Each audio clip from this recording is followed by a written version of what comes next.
The following program is rated TV MAL. It contains strong language and is intended only for mature audiences.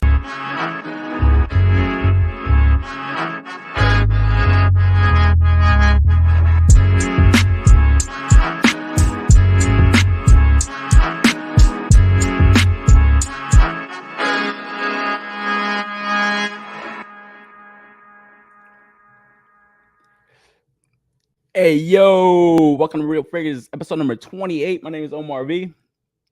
Back with another one, guys. Shit, man. It's going to be probably a short episode. Just really kind of tight on news. You guys know this is kind of a show based on toy news. So without that, we don't really have much of a show, man. But yeah, there's enough to kind of put something together. So pretty cool show we got planned. Got a couple hauls that I want to go through, and then yeah, let's see what's up with some of the stuff that's upcoming in the next couple of weeks, like NYCC, Mezco RumbleCon. So yeah, there's enough kind of cool stuff to kind of talk about and put a show together, man. So welcome everybody again. Almost 30 episodes in, almost. So remember, guys, always be active in the chat. You never know when there's gonna be a giveaway, man. But yo, before I say what's up to the chat, I'll go through my hauls, man. Like I said, I got a couple cool things in this week. First off, last week, I guess Target had a sale and they had this Phoenix for $25, man. So I feel like I kind of came up. You had to kind of like, I think it was on sale, and then I think it was like buy 70, get $20 off or something. So I think this kind of came out to like around $22. I had to pre-order a couple other things. So I ended up getting one of the Gladiator Triceraton. I still got to get that delivered. And then I got this Phoenix. And after that, I also came into Best Buy and I saw Peak Todd McFarlane, man. I don't even know what the hell this thing is called. World's Finest Fusion, I think it's called. It's like a fairly recent comic run, I guess, like Superman and Batman. They kind of fused together. They got like a lantern power. I know what you guys are thinking, man. Omar, you said you weren't going to buy any more fucking Todd McFarlane Batmans. Omar, this is action figure overdose. You say it all the time. So, Omar, stop bullshitting us, bro. Are you in or are you out? Come on, guys. Don't ever forget your childhood. This shit, man, if I would have had this as a kid, this would have been my favorite fucking toy, man. So I thought it was just a stupid kind of character design, but it's just cool enough for an action figure, you know? So I had to go in for it. Dude, it's like a give and take relationship with Todd. He gives me shit, and I keep taking it, man. And then one that I thought I was going to get FOMO on, man. The last of the Teenage Mutant Ninja Turtles Last Ronin figures that I needed. Dude, this thing had popped up on Walmart like a few months ago. Sold out. The Casey Jones, the Splinter, they're really hard to track down. But I had seen a couple pre-orders kind of popping up on Entertainment Earth for like later in the year. So I had a feeling that like a lot of online retailers were gonna get like a couple more issues of this thing in stock. So I ended up like tracking this thing on Best Buy, came through pretty fast. So I'm glad I could finally round out that team. Really cool. Like I said, man, if you guys haven't read that story, bro, I'm gonna spoil this shit, man. My man Donnie, dude, he gets fucking ambushed. Him and Splinter, bro. Like seriously, I remember reading that comic. I was at work because I used to take like comics to work. I work overnight. I don't do that much anymore, but I remember reading that in my car and I was like, fuck, can't go back inside. Everybody's going to know I cried. So I remember reading that, man. Yeah, real hard issue to kind of go through, man. It's a good story, man. I really recommend that issue or that comic run to a lot of people. But figure's fucking dope, man. I like this NECA series a lot. Like I said, this is the fourth brother. I have a couple of Sinjabots, a couple of like the Foot Clan, but I still got to get the Casey. I still got to get Splinter. I think I want to kind of continue going deeper in that line, and that's probably one of the deeper NECA lines that I actually have. Other than that, that's pretty much all I got this week, guys. One McFarlane, one Legends, one TMNT. You know this is a toy show. But yo, as always, let me know what you guys are picking up. A lot of cool stuff coming in stock. There's a lot of Halloween figures out right now. We're actually going to talk about a couple right now. So yeah, let me know what you guys are getting in stock and everything, and then we'll kind of go through the chat real quick because the chat's already kind of popping off. See what's up with everybody, man. My man Tyler Arrow, he says, "Let's go, Wave 3." I know what he's excited for. Shout out to Slink. I can't see his comment right here on my end, but I did see him comment earlier. Obi-Wan, he says, "Orale, how about them Bears? Yo, bro, they came through for me, man. I got them on my fantasy, my defense, so they came up." Abel's in the house. What's up, Abel? What's good with you, man? Ghost Tab is in the building. What's up, Ghost Tab? He says hello. What's up? Be Weird is in the house with the daggers, with the knives out. Oh shit. 8 and Skate is in the building. What's up, everyone? Yo, 8, what's good with you, bro? Let's get it, my man. Bro. Andy's, bro. You got to keep me up to date with that score right now, man. It's Dodgers Mets. So I know Andy's watching that shit. What's up, homie? Slink in the house. Yeah, speaking of Slink, man, we're gonna talk about some fucking orcs, some of the memory orcs that he had brought up to me not too long ago.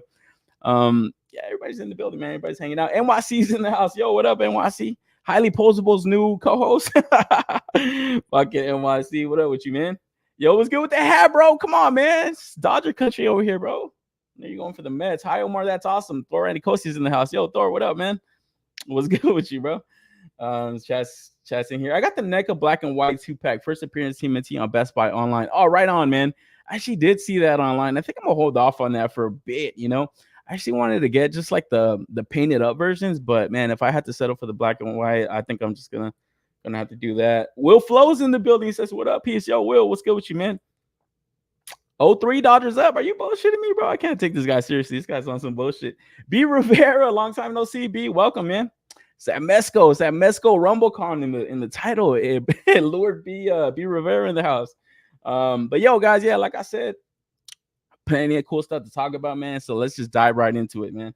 Because as I was saying, there's a lot of Halloween figures hitting right now, man. So Naughty or Nice, the bizarre world of Naughty or Nice are obviously gonna pump out some stuff. A lot of people remember these guys for their Santa Claus figures the last couple of years.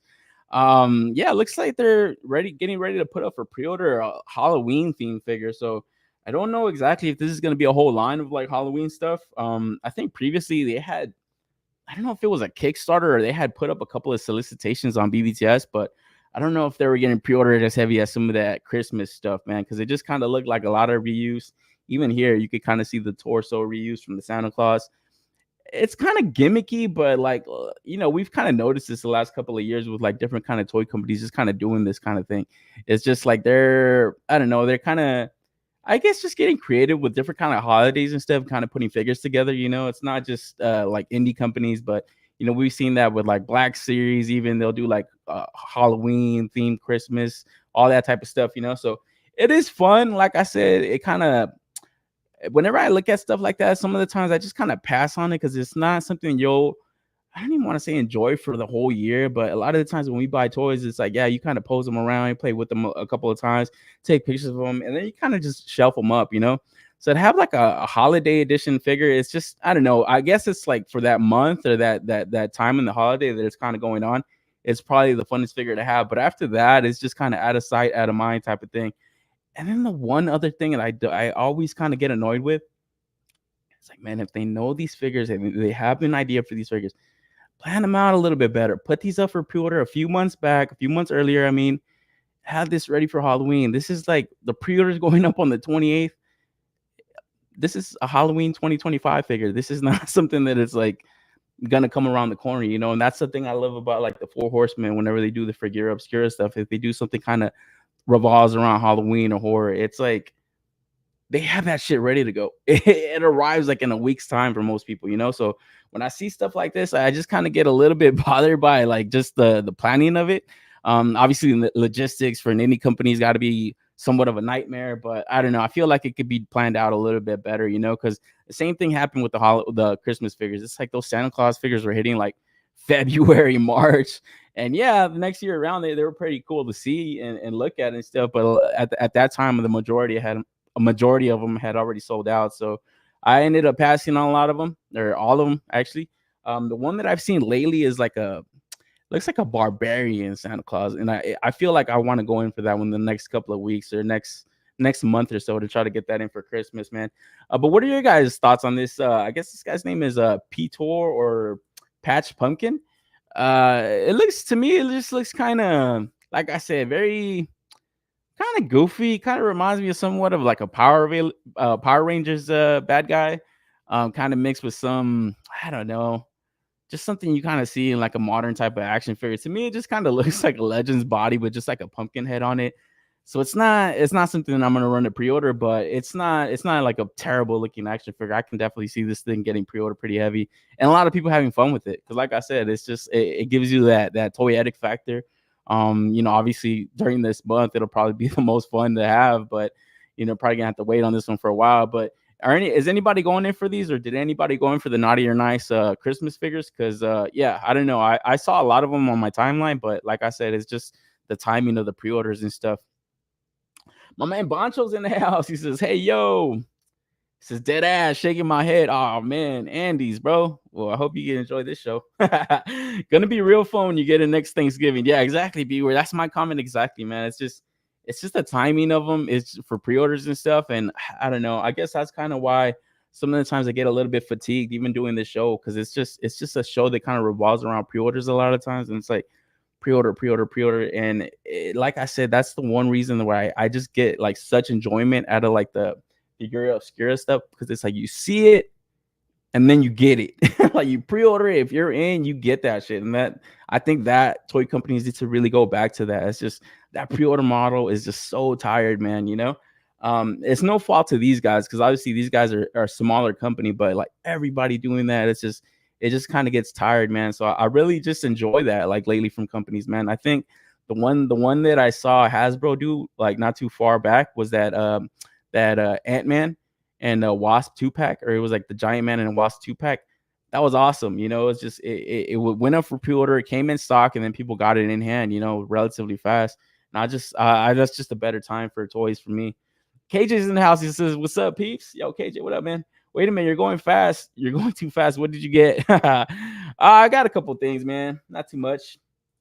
I was telling these guys I got a fucking on sale Phoenix. This shit was like $22 or something.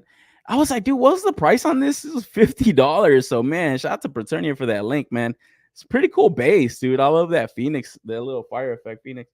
And then I got a fucking the Donatello, the last Ronin Donnie.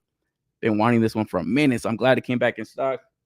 And guys, I know, Omar, action figure overdose. You say it all the time, you piece of shit. Sorry, guys, this is not action figure overdose. This is ecstasy, bro. This is action figure ecstasy. But yeah, that's all I got this week, man. Like I said, let me know what you guys are picking up, man. What's coming in stock for you guys? Naughty or Nice looks like whatever figure, not my thing. Yeah, it's very theme based, My man B says, "Had to pass on these." Yeah, I'm right there with you, man. Hey, Boncho. My man KJ, he says the Santa figures aren't bad. Man, KJ would know. This guy is like the one guy to go to if you have a question about something in hand. My man KJ got it. Darth G's in the building. He says, "Ah, snap. Darth, bro, you're late, man. What's good with you, bro?" Graveyard Shift. Yeah, man. That's why I was like, man, I got to speed through this damn show pretty fast, man. Pumpkin heads are cheesy. Yeah, I feel like they're cool, but like, man, there's like a lot of companies that are doing this shit now, right? It's just kind of getting done a little bit too much. I don't know. I've seen it done a lot lately, like just on skeletons and stuff. We're gonna actually take a look at some right now, but yeah, it's kind of getting a little bit tired. I'm right there with you, Bonch. But so looks like nobody's going in for this, man. Oh man, Mr. Ortega is in the building. Yo, Ortega, what's good with you, bro?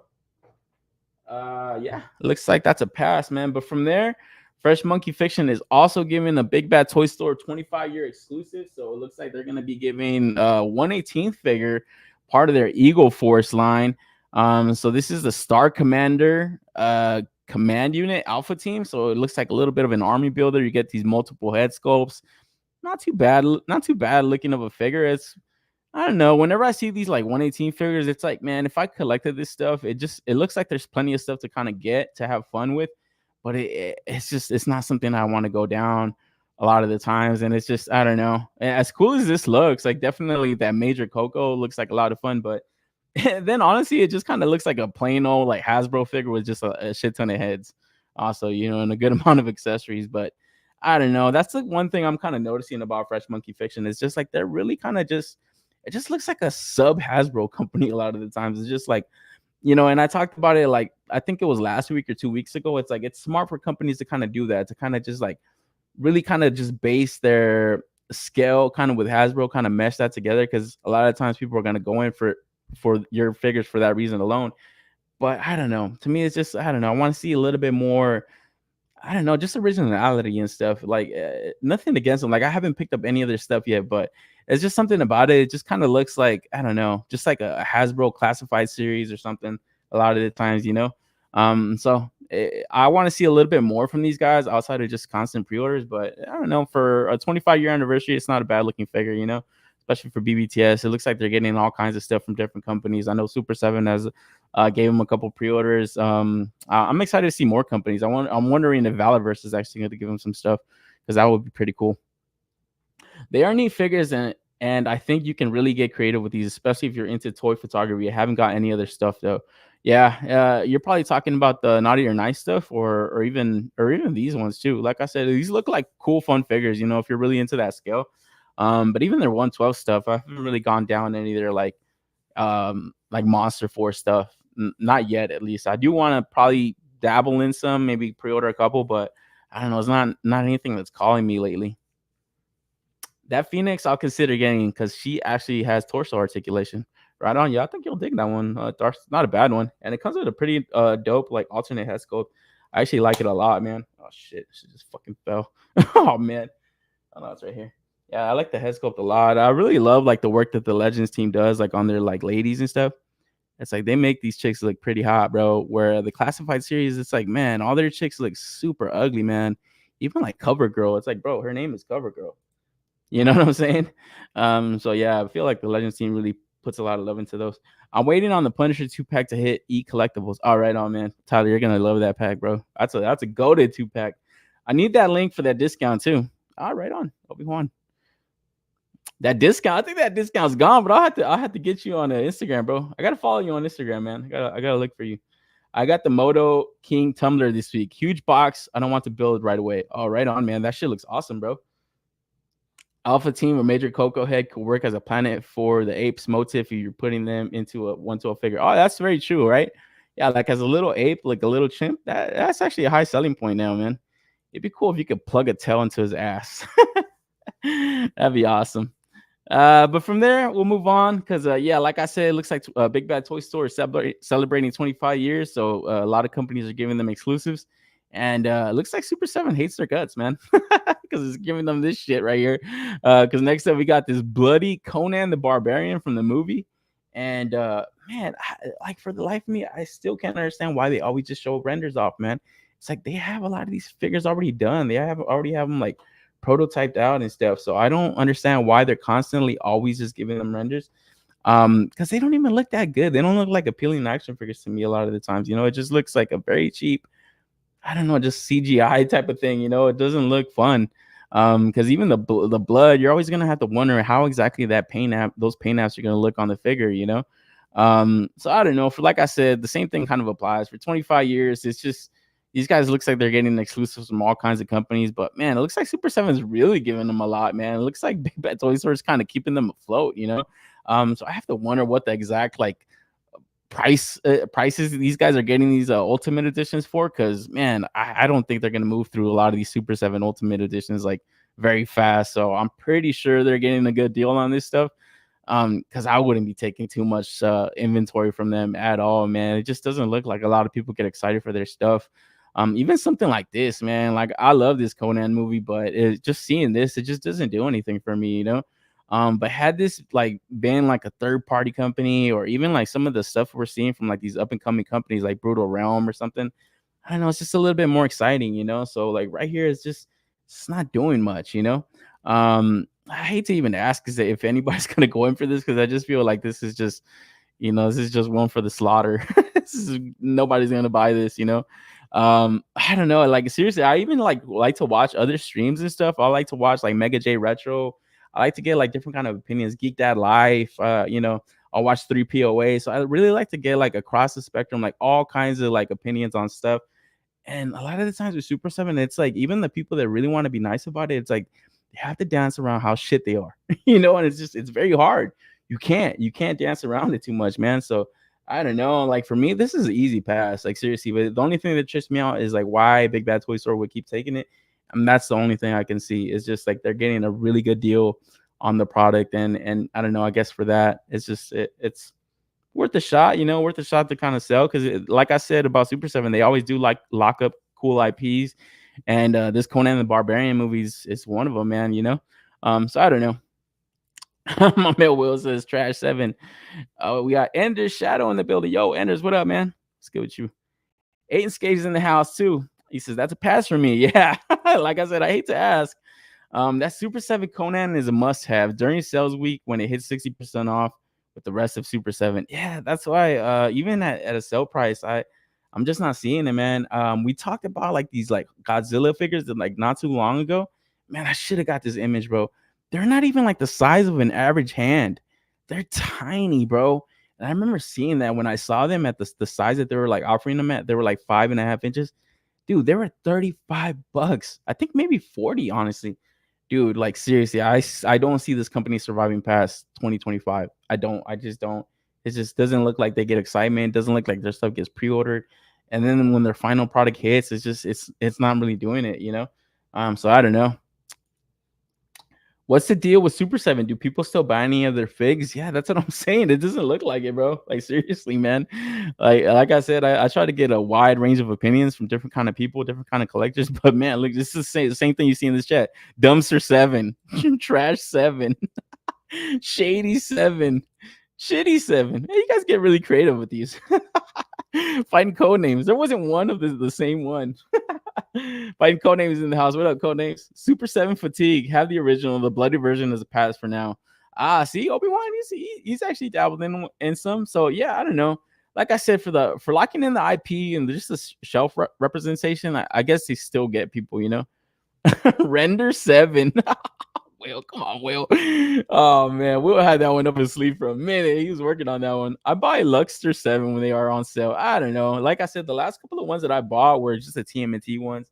And then I got like a Rocksteady one time on Amazon. It was like $20 or something. So I thought for that price it was pretty fair. If they kind of price them at 2025, I don't think it would be a lot of issues. But I feel like at 35 that they're doing now with like their deluxe non-ultimates, still too much, man. So I don't know. We'll see how these sell for Big Bad Toy Store.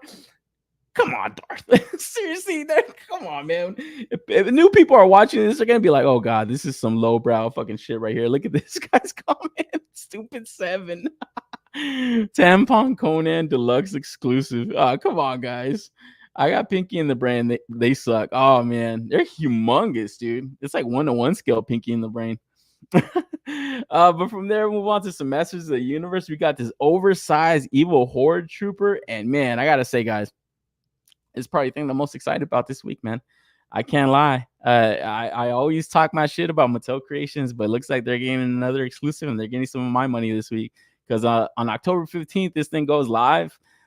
Priced up at $33, so it's not super expensive, and I like the heft to this thing. I like the size, and one of the things that's actually really cool that I don't think it's ever been done before is this removable helmet on this guy.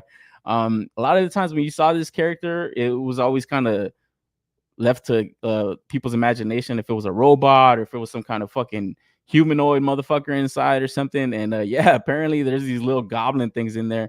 And man, this thing just looks super cool. I've actually recently seen like a custom. I don't know if you guys have seen that, like fucking Batman, that Buster, that fucking mech that he has. People just kind of put like Horde insignias on the chest, and they actually just painted up the bat symbol and kind of made it look like a Horde logo, Evil Horde. That shit looks sick, man. But to actually get an official release for a new Eternia, I'm in for it, man. Like seriously, this is the MOTU line that I collect, so it's something that they're gonna lock me in for, man. I always talk my shit about having to pay, shipping prices on them for all their exclusives, but at $33, I'm gonna try to get two, probably come around to like $80 or so. So I'm not too mad at that. I feel just for the heft and the size on this thing, because like I said, this is 8.5 inches tall, man. This is right here scaled up next to 7-inch tall new Eternia Masterverse figures. Like that's a big boy, So I don't know. It's the one thing I like I said I say all the time. I just hate that these things are going directly to their online site. You don't see a lot of these toys in retail anymore, man. Some of the stuff that does hit retail though, it just ended up clearancing out. A lot of the vehicles that they have for the Origin stuff just ended up clearancing out. So I don't know how well this one would have done on at Target or at Walmart. But then even then on their site, man, a lot of this stuff ends up clearancing out some of the times where sometimes I kind of kick myself in not waiting for a sale. But for this one, since it's limited to 3 customers, I think, or limit to 3 per customer, I think I'm going to lock 2 in. And if I get another opportunity to get another 2 more or another 1 on sale, I might do that. Because, yeah, I think this one would be a cool army builder to have. Doesn't look like it has the most articulation, man. But for like somebody like me that's been collecting this like new Eternian line, this shit is just gonna look so badass with the evil horde. Like I gotta get this one. I gotta get these at least 2 flanking Hordak when they release him in the new Eternia set. So I'm excited for this one, man. Shout out to my man Boncho. I know he's saving up for this guy. Cause yeah, like I said, it's just a big chunky boy. I'm not really looking for most the best articulation, but I know what I'm getting, you know. I think I'm happy. So what are you guys' thoughts on this one? They're doing reviews on the deluxe week 7 Lino for 30 USD, and the reviews still say they are overpriced. Yeah, exactly, man. My thoughts exactly. And their Super Saiyan has never put out anything that made me go, I have to have it. Yeah. I think the last thing, honestly, man, for me was like the TMNT stuff. When I first saw that they were doing those ultimate editions, they were like retroing that Playmates line. I was like, man, that first raft, I remember first seeing it. I was like, man, that shit looks sick, bro. I gotta have it. I wasn't overly impressed by it, but I kind of understood the same thing here. I kind of understood what I'm buying, and I was like, all right, cool. Well, I already got Raph, and they were really smart to play people like that. It's like, all right, they're gonna put one brother per wave. That shit took almost 2 years to get the Donatello, the last one, you know. I'm glad I didn't go too deep in that shit. I'm glad I just got the brothers and I was out. I think when I finally decided I was not gonna completely go into that was when I seen that shredder that they put out. No torso, no torso articulation. It was just like these are just really oversized reaction figures. So I don't know. A lot of stuff is left to be desired with a lot of their lines, but they lock up the cool IPs, man, you know. So I don't know. But jumping back to this, for sure, like I said, this is something that it's not overly impressing me either. But like I said, this is something that Super 7 probably would charge, you know, $85 for, you know. So at 33, I'm not mad. I'm not mad at it at all. This is a dope builder. Yeah, exactly. And like I said, man, had I seen this at Target, man, I'd probably buy a few there, you know. So I'm kind of wondering how easy this is gonna be, to get on Mattel Creations on Tuesday. But I don't think I should have a problem. I think a lot of their Origin stuff sells out, but a lot of their Masterverse stuff, like their 7-inch plus size stuff, it tends to stay on there for a while. So I think they produce a lot more of these because I think these kind of attract a lot more of a crowd than the Origin stuff. I'm in for 1 or 2 of these. Yeah, my man, 8, right on, bro. I think they're gonna sell really well, and I'm excited to kind of see what's up with this little goblin head. If it pops off, you could pop like a Hordak head in there or something. Because even like the Hordak, like the Origin stuff, a lot of the times you could kind of like mix and match with the Masterverse stuff. Like a lot of the times the head sizes are the same. So I think if you pop like a Hordak head on here, it'll look pretty cool, you know. Let's get him in this fucking Horde Trooper and stuff. So excited for this one. And yeah, be on the lookout for this one on Tuesday if you guys are interested as well, because that's going up on Mattel Creations. And then this week, it looks like Masterverse and Masters of the Universe kind of blew their load with a lot of like reveals and stuff. Not as exciting as the last couple of years, man. And just kind of going through these, I'm kind of starting to see, yeah, there's a couple of lines that I'm kind of dipping out of and jumping off of because going through them, the new Eternia stuff is one that I collect. So, like I said, the Roboto, we saw that at SDCC. I'm in for that one, but this is Odak. Apparently, this is just like an early prototype look. I don't know exactly why they do that, but this is going to fall into that vintage collection line along with that Skeletor that we talked about not too long ago. That one's actually going to be part of the Walmart Collector Con, but I don't know why they would show off an unfinished prototype, even like paint sample, because this thing looks horrible right here on the left side. It just doesn't look like it's a very appealing picture of a figure, so I don't know why they would show it off. Maybe they were just kind of late to try to get this thing rolled out this week because it was a big promotion going on. To me, it's just like, bro, just paint it up, Photoshop this shit together, you know, because that looks terrible. The Roboto looks cool. And then King Randor. I know he's I don't even want to say he's like super essential to the line because I always feel like he just looks super corny. This is always just like, it just reminds me of that Burger King motherfucker. So King Randor is always like one that I hate to get. So I don't know, man. It being new Eternia, like I said, this is the main line of MOTU that I collect. I think I want to pass on this one. I'll fuck with Prince Adam. I'll fuck with He-Man. King Randor, you're kind of lame, bro. And then next up, we get an all-new Beastman that I thought this was going to be part of like their new Eternia line as well. But apparently it's going to be like another sub-line, the Lords of Power collection. So they're going to have like the original 5. I guess these were like an earlier name for like the line before it became Masters of the Universe. So I don't know. It's another opportunity to get another Beastman. I really like the new Eternia one, man. That big ass supersized deluxe one with like the fur and everything. I don't think you get a better fucking Beastman than that unless you go Mondo. So I don't know. For me, this one's a pass, but it doesn't look bad. It looks kind of classic. It has like that classic flair to it, you know. So I think this is gonna sell really well. And along with these ones, the Evil Lyn that we talked about not too long ago went up for pre-order, along with Fisto, and I think it was a Man at Arms also as well. Might be mistaken, or Power Punch He-Man, I think it was. And then from there, it looks like their cartoon collection is also getting some more figures. We got a Triclops, a Faker. And this one right here, this one I think I might actually get. I don't really have too many of the cartoon collection, but this Faker, this cartoon collection Faker is cool. I always liked that Faker in the toys was like a completely different look. He has like blue skin, like a blue cyborg, and then the fucking show, he was just fucking He-Man with the angry face. So to me, it looks pretty cool. And there's something about this cartoon collection that I kind of like a little bit better than the classic retro origin stuff. It just looks funner. It just looks like the paint deco that they have just looks a little bit cleaner.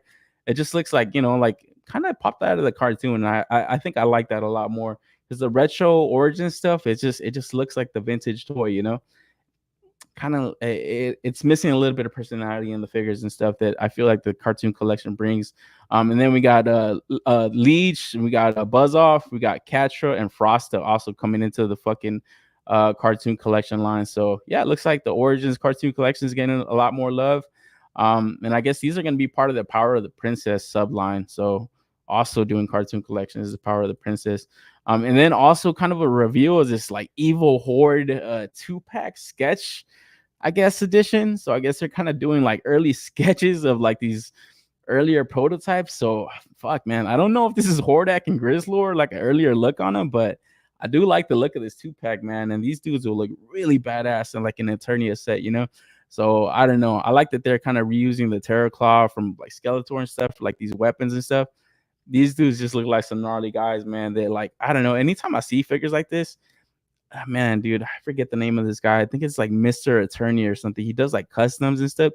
He even pops like Mythic Legions heads on these like bodies, and it works, because like the proportions on these 5.5-inch figures are always like oversized, like upper bodies, like bigger heads with like smaller waists and stuff, obviously. But you pop like a Mythic Legions head on these things, they always work, man.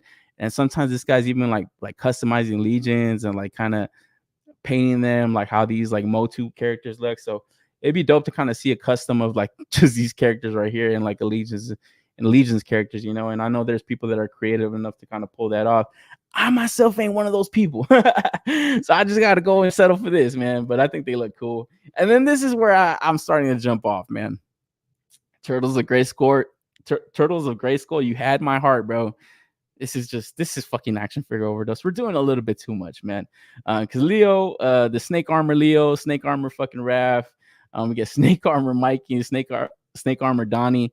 They look cool. I mean, if these were the first figures into the line, I probably would have been excited. But man, this is, I think, the third or fourth Leo, the second Raph, the second Mikey, the second Donnie. I'm just kind of over it, man. I always kind of feel like that when it comes to the Snake Men stuff, because then we get Mechanic and then Clamp Champ also kind of joining this like little subline. I guess they got like a little theme, like a new little promotion going on. It's called the Reptile Wars. So it's like snakes versus turtles. I don't know. To me, it's just, I don't know. This is exactly when I it's like the sign for me to jump off, because then even like this snaked up fucking Shredder, it looks cool for what it is, but I already have the Turtles of Grayskull Shredder. I already have that one. And the King Hiss, you could pop that torso off of that Foot Clan Ninja and kind of get like a cool looking King Hiss. But this just doesn't even look like TMNT, and it doesn't look like MOTU to me too much anymore. It just looks like, I don't know. It honestly just looks like action figure overdose. I can easily do without it, man. And then we get, I think this is Slithor, I think, and then Ninjor right here on the right. So it's like this dragon MOTU thing. It looks cool for what it is, but like I said, it's just, I like how Ninjor looks already. I got a Ninjor. I got like the origin stuff. I don't need this. This is not gonna go anywhere in my set, So easy pass, easy pass, man. It's just like I said, this is just doing a little bit too much. They could have probably stopped a few figures back. Yo, Beastman looks dope, man. Liquid's in the house. Yeah, the Beastman look pretty clean. I like that. I feel like they're gonna get down with that Lords of Power or Lords of Power collection, because they're all gonna have like more original looks. So I don't know. It just, to me, that's the one thing I'm getting annoyed with is just like all these sublines. It's very hard to kind of keep track of, But the one stuff that I am keeping track of is like this Turtles of Grayskull line. And like I said, man, I'm jumping off. And it really sucks for them, man. The SDCC, when they showed off that snake layer, and it was a complete flop. It was just a complete mess where they had to go back to the drawing table. Look at all these figures that they have planned out already. This is in the middle of the Origins line, continuing to pump out Snake Man, Snake Man, Snake Man. Now you got the Turtles coming into that Snake Man type of theme. These things ain't gonna move. They're not gonna move with no play set, and these figures don't look that exciting. Like I feel like they need to stop with this shit already. Stop. Just enough is enough, because they're even kind of creating characters on the fly, and I just feel like it's just too much. Way too much. MOTU overload. Yeah. MOTU fucking overload. And I love Masters of the Universe. I've been having a lot of fun buying the figures, but like I said, this is overdoing it, man. A lot of these are $20 a pop too, so it's not like a $15-$12 figure. Had it been $12, I think I'd still be on, but nah, I'm good, man. Grayskull Rattler is dope, bro. Yeah, that's Rattler, right? Yeah, he does look pretty cool. Yeah, but it's just, I don't know. That one actually does look cool. That one looks like it'll look cool in like a snake man fucking like little shelf, but I don't know. It's just I'm getting a little bit overwhelmed with all these like translucent figures, and it just doesn't look like it blends in with the rest of the line. Sold out on Amazon right now. Oh my man, Boncho trying to get me FOMO on this shit. Come on, bro. The version of the MOTU Turtles, I'm good. One version of MOTU Turtles, I'm good. Yeah, exactly. I'm good with that first version. Raceland, you think that Mezco Marvel is going to get your attention at NYCC or stick with the Muff toys? Shit, man. I think Mezco is going to catch a lot of attention at NYCC. I feel like that's what they're holding out for. So we'll see what's up with that in a week or two. Dodgers just scored 4-0, my man. Will, hell yeah. Sorry, Andy's. Andy's somewhere crying in this room, bro. I'm in for the army building, the Skeletons. These look creepy. Do you have images of those? You know what? I don't think I do yet. I don't think I was able to get those. It was very hard to kind of even get these images, man. Shout out to fucking Toy News SI. I got some of the stuff from my man over there. I pass on anything snake related. Yeah, same, Ortega. Same, bro. Another one, 5-0. Damn, bro. I ain't missing nothing. Any predictions for NYCC? I think we might see a lot of toys, man. Oh, man. Fuck. That's a stupid joke. Oh, man. I don't know. I don't have any predictions. I think, like I said, I'm excited to see what Hasbro has in store for us when it comes to that second opportunity at something. It's like, man, is it going to be the second opportunity at the HasLab? Is it going to be Mephisto, the tiers? What's going to happen with that? Fucking Mezco, man. Dude, I feel like they're going to really come after people's wallets, man, because they've been dropping a lot of stuff lately. And I feel like they still have like the good stuff up their sleeve, man. So we'll see what's up with that next week, man, because looks like it's gonna be expensive month. And then keeping it with MOTU, looks like a little bit of a teaser image because this is one prediction that you could take to the bank. It looks like we're gonna get to see a reveal of an all new Faker for the Mondo collection. So yeah, I think this is gonna be the second time around that they do this character. I know they've previously done that with like Scarecrow and stuff. So I don't know. I'm excited to see this. I feel like Faker is like a really popular character. He's one of my favorites. I'm excited to kind of check this one out. Actually, I'm not even sure if they've released this one. I might be confusing him with the Anti-Eternia He-Man. So it could be an all new reveal, something maybe you've probably seen it in the booth before, but might have just been an earlier prototype. But excited to kind of see this one roll out, if it is a new one or if it's just a full new reveal. So we'll take a look at that next week because I'm pretty sure this is gonna be one of the hotter things to look at in terms of 1/6 figures, man. And then kind of keeping it with this whole Masters of the Universe theme. Looks like Fish Toys really showed out this week, man. It's crazy because we were just talking about Fury Toys last week at Wonder Festival. These guys were at the festival too, man. But like I said, it was a lot of stuff going on. Very hard to kind of keep track of stuff. And it looks like these guys had like a smaller booth towards the back. And they were showing off their version of a fucking mount, a cat mount. Because like I said, the Fury Toy stuff, that tiger mount looked very awesome. It had like just battle cat armor and stuff. You could definitely kind of make a custom if they're not gonna paint it green themselves. But looking at this Fish Toys Mithril action fucking, I don't even know what the hell it's called. Elf War Tiger. This thing looks fucking awesome, man. And it's I don't even know why I wanted a freaking Fury Toys Tiger fucking custom MOTU custom. I don't think the size would have matched the size of a Battle Cat, man. Because just looking at this, the sheer size of this one, like this is gonna be the perfect fucking Battle Cat custom. Or I don't even know how it's gonna be painted because all we're looking at is like a gray prototype, but just the size and the movement of this thing looks so sick. Like honestly, this is like one of the doper things I got to see this past week. Also, no kind of information on when this goes up for pre-order, man. But a lot of people are really familiar with like this is the D20 stuff. I guess this is just the same company under a different name. A lot of people kind of bought their wolves and stuff. Very huge mounts, but very cool looking pieces, man. I don't know if this is gonna move a lot better though. To me, it looks like it. It just looks like the articulations is being packed into this huge cat. Man, it looks like it's packing a punch, man. So very excited to kind of continue to see this roll out. Because yeah, just like I said, looking at the size of it, it just looks like the perfect size, man.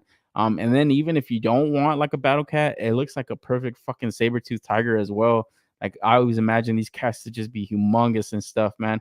And then along with that, I am excited to see what's up with this like elf series that they got, man. Because it looks like they're kind of cooking up a lot of cool stuff also over here. Um, but yeah, just kind of going back to this, what were your guys' thoughts on this, man? And do you guys have any kind of idea on the price?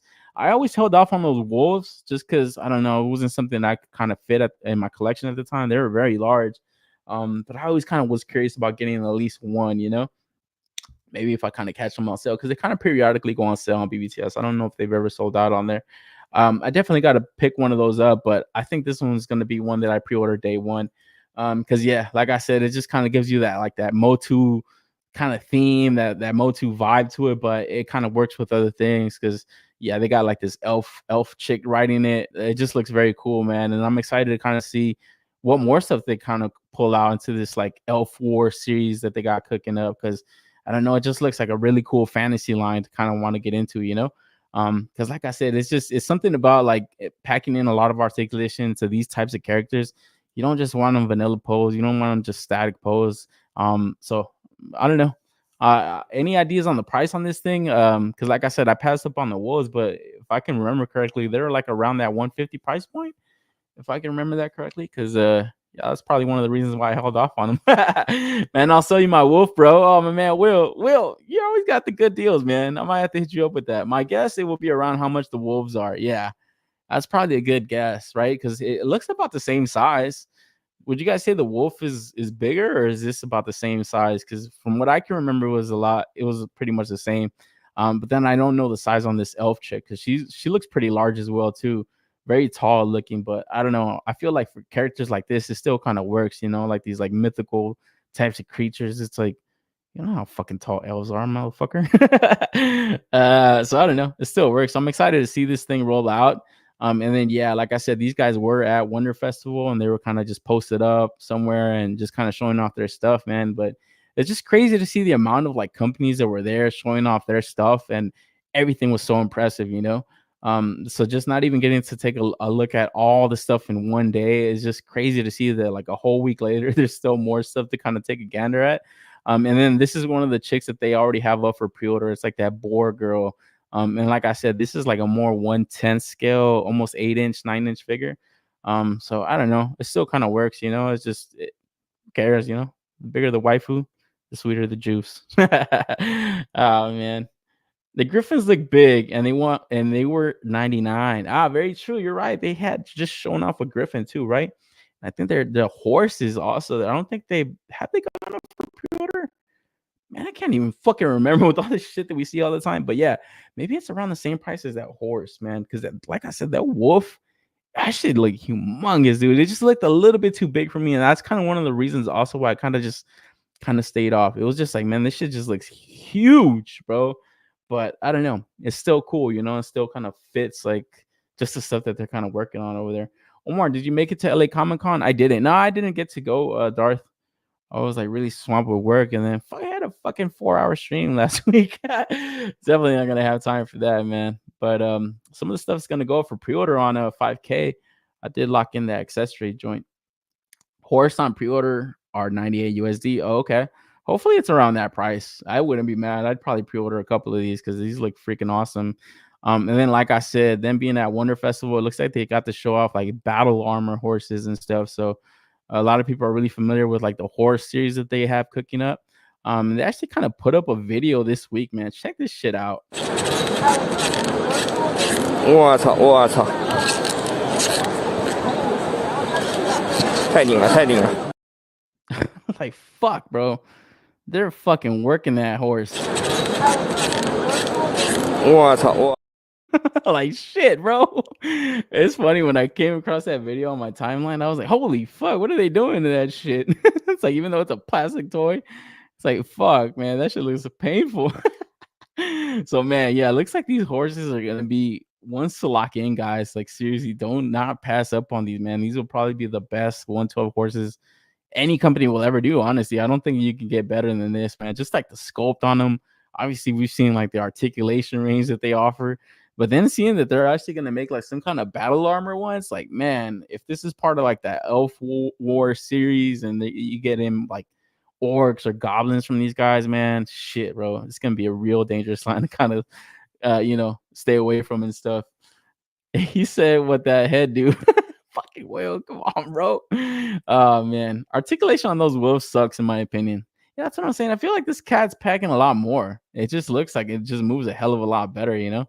And we really haven't even got to see too much of it, but I really like this shot right here. It just looks like a natural pose. It just looks like how a cat would just lay, you know. So that's kind of what's selling me on this thing moving a lot better. Bruh, he's dead. My man Rojo, yeah.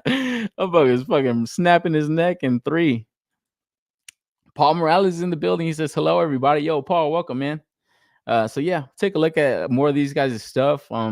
And yeah, it looks like they're gonna continue to cook some of these larger animals, man. So very excited because it looks like they're putting a lot of love into their stuff, man. It doesn't look like they're skimping out anywhere, man. It's just like, fucking look at this thing. I was like, dude, this guy really wanted to show that shit off. He's like, you ain't breaking this shit, man. Oh man, I wish Toddy had articulation that way. Oh, come on, bro. Come on, man. Darth, you can get older, but you don't gotta grow up, bro. Man, I love that big nerdy quote. Don't shit on Todd, man. So yeah, and then from there move on to another horse. Looks like it's gonna be this fucking Reaper horse. I forget the name of this. What is it? Abyss Knight or some shit like that. I don't know. I have passed up on this figure, but man, it's one of the ones that I see on my timeline constantly, ever since it's come out. Shout out to Whale, man. I know he's taking a few pictures of that thing, and it looks so awesome. I saw he was speaking inside. That's how he was using that skeleton ride and stuff, that motorcycle and stuff. It works. It's just as well, you know. But getting a fucking horse for this guy, like that's fucking sick, man. You know, and it's like when they did that, Mondo did that fucking that nightmare for Scarecrow. I was like, you know what? Something about the design, it looks like it could have been a little bit better, man. And seeing this shit, it just, yeah, it looks like these guys are gonna pack in a really killer sculpt on this thing. I don't know how well it's gonna move versus that D20 stuff. But I don't know. I feel like just the sculpt and the paint on this thing is gonna carry it though. But I don't think they're gonna skimp out on the articulation either, though. So you might get a good balance of everything, you know, into one. I did see people online commenting though that it was a little bit large. I probably would have wanted to scale down just a bit. So obviously, I don't know if this is a final prototype. I don't know if this is going to be the exact size, but what are your guys' thoughts? Do you think it's a little bit too large for this dude? Because yeah, kind of seeing them side by side, it does kind of look like it, you know. But just going back to the sculpt, I feel like that's going to be really like the standout thing on this figure right here. Because yeah, just kind of seeing him mount it right here, it looks perfect. Like it doesn't look like it's too small or too big. It looks like a great size, you know. So I don't know. I don't know if this is even the same horse or anything like that. But man, this whole base right here that they got just looks so awesome. And then yeah, I don't know. Like I said, I don't know if this is the final piece, but just like I said, the sculpt just looks super killer. Now I believe it was like that in the game. Okay, yeah, because it's not a real fucking horse, guys. I gotta get that horse. Yeah, this shit looks dope, man. And then that Reaper dude, I think is selling out in a lot of places, man. I think a lot of people are gonna have that in their top 10s this year. Yeah, Abyss Knight or Death from Darksiders. Ah, right on. Yeah, I knew it was Abyss something. I was like, Abyss something. I never played that Darksiders game, man. I was surprised how popular it was. A lot of people were showing it off. I pre-ordered the medieval spawn, so I'll have to check out if they are in scale with McFarlane. Oh yeah, that would look fucking killer, man. You're right about that, bro. That'll look pretty awesome. I'm still waiting on the skeleton horse by Mythic Legions. Fuck. Oh man, bro. I was just asking about that. to NYC this week. I was like, wait, so they got Legions Con coming up next month, and they're gonna show off a new wave. And I was like, is that Necronominus wave like shipped out to people? And it's no. It's like, fuck, that's crazy. That's crazy, guys. So I don't know. But yeah, hopefully people are excited to get that stuff in before they pre-order new stuff, you know. Because I think I'd be pausing stuff like that, you know. And I get it. Like I said, it's always kind of hard to kind of get your logistics down. All kinds of stuff can kind of go wrong with factories and delay stuff. But man, it's just kind of crazy to see companies continue to put out pre-orders, and it's like the stuff that they've like shown off already and taking people's money. It's like still up in the air. And when it gets delivered, I don't know. Like I said, that brings fatigue to a action figure line. So I don't know if they're feeling it at the Four Horsemen. I think they're still selling really well. But yeah, we're actually going to take a look at another pre-order that they got popping up this month. But from there, move on to the meaty toys or Meti toys. Looks like they got this Wonder Festival Orc. There was an exclusive out there. Also, this is the Orc Purple Commander. And from what I saw, one of the online solicitations that I got these pictures from, they actually labeled it World of Warcraft Garrosh Hellscream. So I don't know if that's the official name. I don't know if they're officially licensing this stuff. I don't think they are. I just think on that site, they just always lean towards like the real stuff that they're taking inspiration from. But man, I gotta say, dude, this Medi Toys Orc stuff, it's starting to get where I can't avoid it anymore, man. Like I've been passing on these things. I've been holding off. I said, nah, this isn't my cup of tea. I don't want to get too into too many orcs. I was like, nah, I'm good. I don't need orc army. I don't need all this stuff. I never World of Warcraft. I don't WoW. I'll just be, you know, I wouldn't know what's up with this shit, man. But man, this thing looks so fucking awesome. Shout out to Achilleon. I think he had picked it up at Wonder Festival, so he was kind of taking pictures of an in-hand look on it. And this thing just looks so killer, man. The armor on him just looks awesome. I really love just the purple kind of, I guess, like highlights throughout his armor and stuff. It just kind of gives it like more of a pop, you know, than if it would just be straight up silver or just, you know, iron color, you know. I always kind of say it just brings that toyetic factor, you know. Obviously this is probably like the design of the character that it's taking inspiration from. That fucking axe looks insane, man, with that huge eyeball. It's just, that shit just looks so fucking dope. And it's like I said, man, I think I can't stay away anymore, man. These things just look so awesome. And just taking a look at some of like the stuff that they're incorporating into these releases, just take a look at this right here, man. This looks crazy.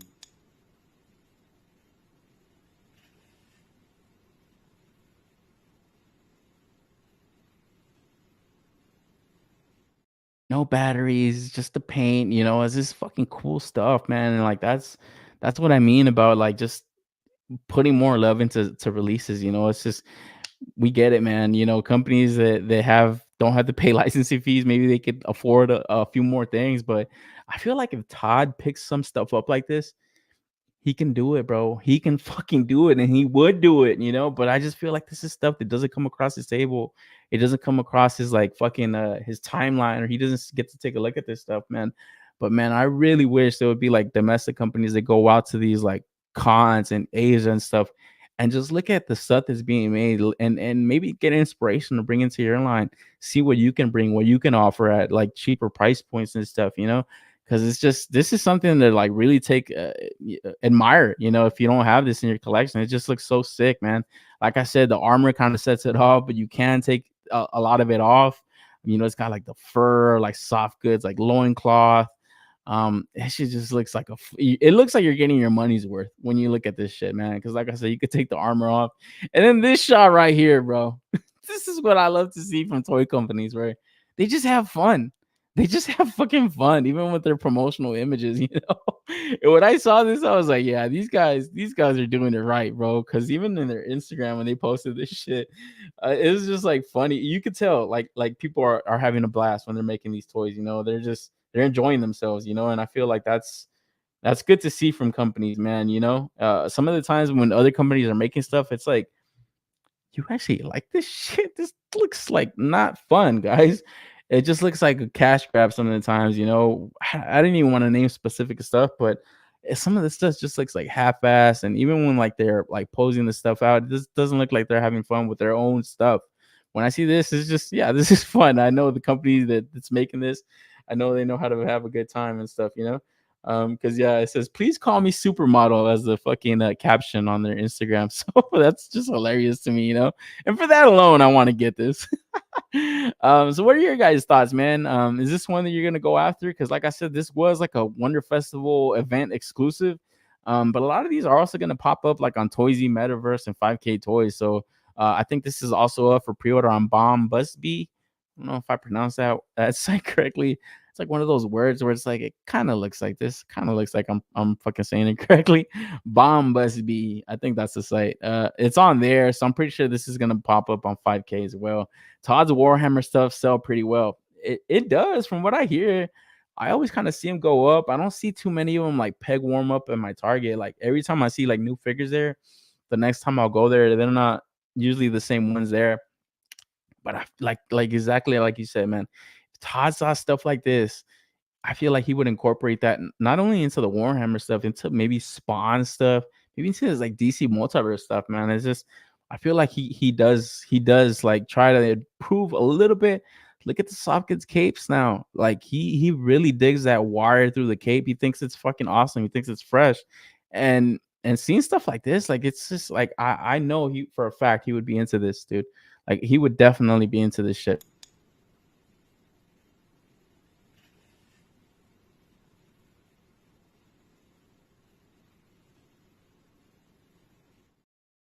You know, you don't gotta fucking stick a battery into this shit or nothing like that. I hope 5K gets this guy. Yeah, I think they are. A three-man squad of these orcs would be sick. Yeah, dude. Seriously, man. And like, dude, follow their social media. They had a picture with like that Tyrannosaurus fucking thing, and then they had like a must have been like 20, 30 orcs behind him. And it's just like, fuck, bro. And the guy said, he's like, this is like my love. This is what I love, you know? So yeah, like I said, these guys that are making this line, it looks like they're really enjoying their own stuff, man. And yeah, it's just better for the consumer that way because it looks like you're gonna get quality product every single time, you know. So I gotta stop pussyfooting. I actually gotta like go in and pre-order one of these things, man. And it might be this one, honestly. Like this one is just selling me. This looks really fucking cool. The orc looked like it's JoJo Battle Part 2 for those poses. Just saw JoJo Battle Part 2. I never actually caught a JoJo's Bizarre World, so I'll take your word for it, go Seth. So yeah, man. Looks like a couple of people might be in for this one, man. And then from there, also we had previously talked about this corrupted red demon orc. So I think this one is also gonna go up on 5K pretty soon. Doesn't look like it's an exclusive. It looks like it was at that event, but no other information on it yet. I actually didn't even get to see this one pop up on that Bomb Busby site along with that purple one. So I don't know exactly where this one's gonna pop up, but I can't imagine they'll be holding this one to themselves, you know, or keeping this one to themselves. Because yeah, it looks like a lot of people are pre-ordering a lot of these, and it looks like they're producing a lot of them too, you know, because they're popping up on different kind of online retailers and stuff. So if you're in for them, I'm pretty sure you could track them down fairly easy, you know. And yeah, like I said, these things are just looking so cool. It also has like that luminescent paint throughout his body, like all that green on his like torso, all that glows. I think even his like fucking sword, it has like glowing like paint on it also.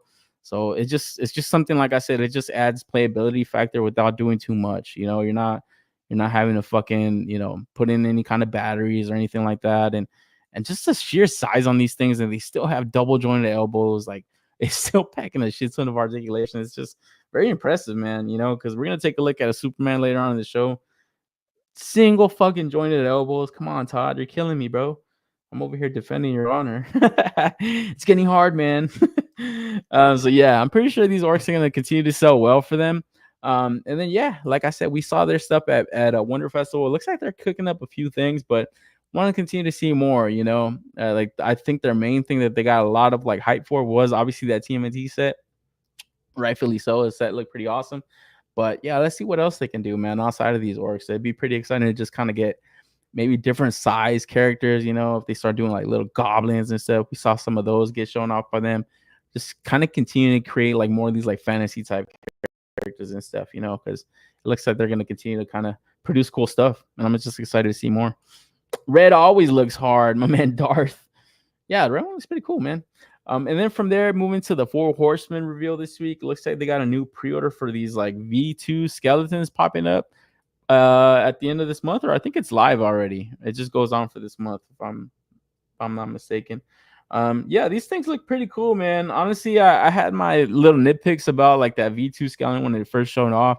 Thought it kind of looked a little bit chunky, a little bit like thick bone, but I don't know. Honestly, kind of looking them over and kind of seeing a couple of reviews, a couple of people taking pictures of them, they don't look too bad. I think I was pretty happy kind of holding off on that release of that previous skeleton. But now getting an opportunity to get a 4-pack, I don't know. I might be in for them, man.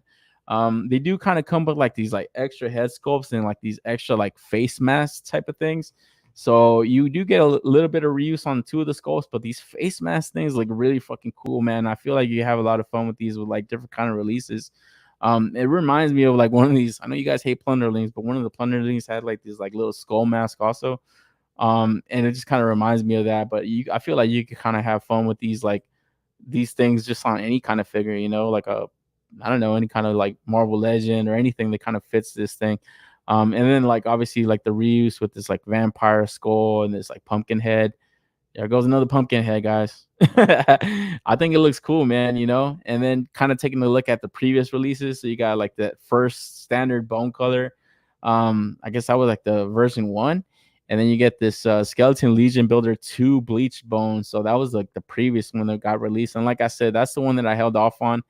Something about this graveyard skeleton, the ash gray or whatever, I really like it. It looks pretty clean, and then like I said, you get these extra like little add-ons and stuff, just kind of get more playability, fun factor out of them.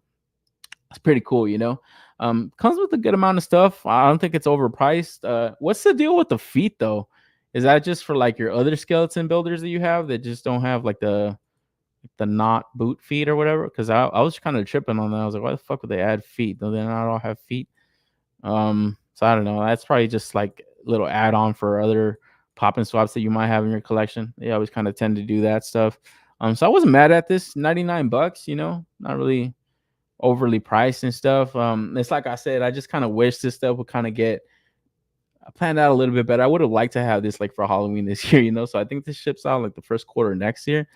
Kind of a bummer, man, considering that they already have like the mold ready for the skeleton and stuff. It's just like, sometimes you got to just kind of think of these cooler ideas and kind of try to pump them out there. But hey, it'll start off there next year pretty freaking strong. Because yeah, I think these are gonna get pre-ordered pretty heavy, man. And then like I said, it's just the playability factor. You get more fun factor, out of this type of stuff, where they're not doing too much. They're not throwing a whole nother head sculpt. It's pretty simple stuff from companies that kind of do cool things, So I'm in for these, I think, this time around. Spooky, scary skeletons send shivers down your spine. It is Halloween. If the skeletons go up on BBTS, I will get them. Otherwise, pass. We'll make code names. Yeah, I don't know. I don't know if these are gonna pop up on online retailers. I think it's swig my water. I'm getting a set. I forgot to mute myself. Does it sound gross when I drink water? Listen, guys.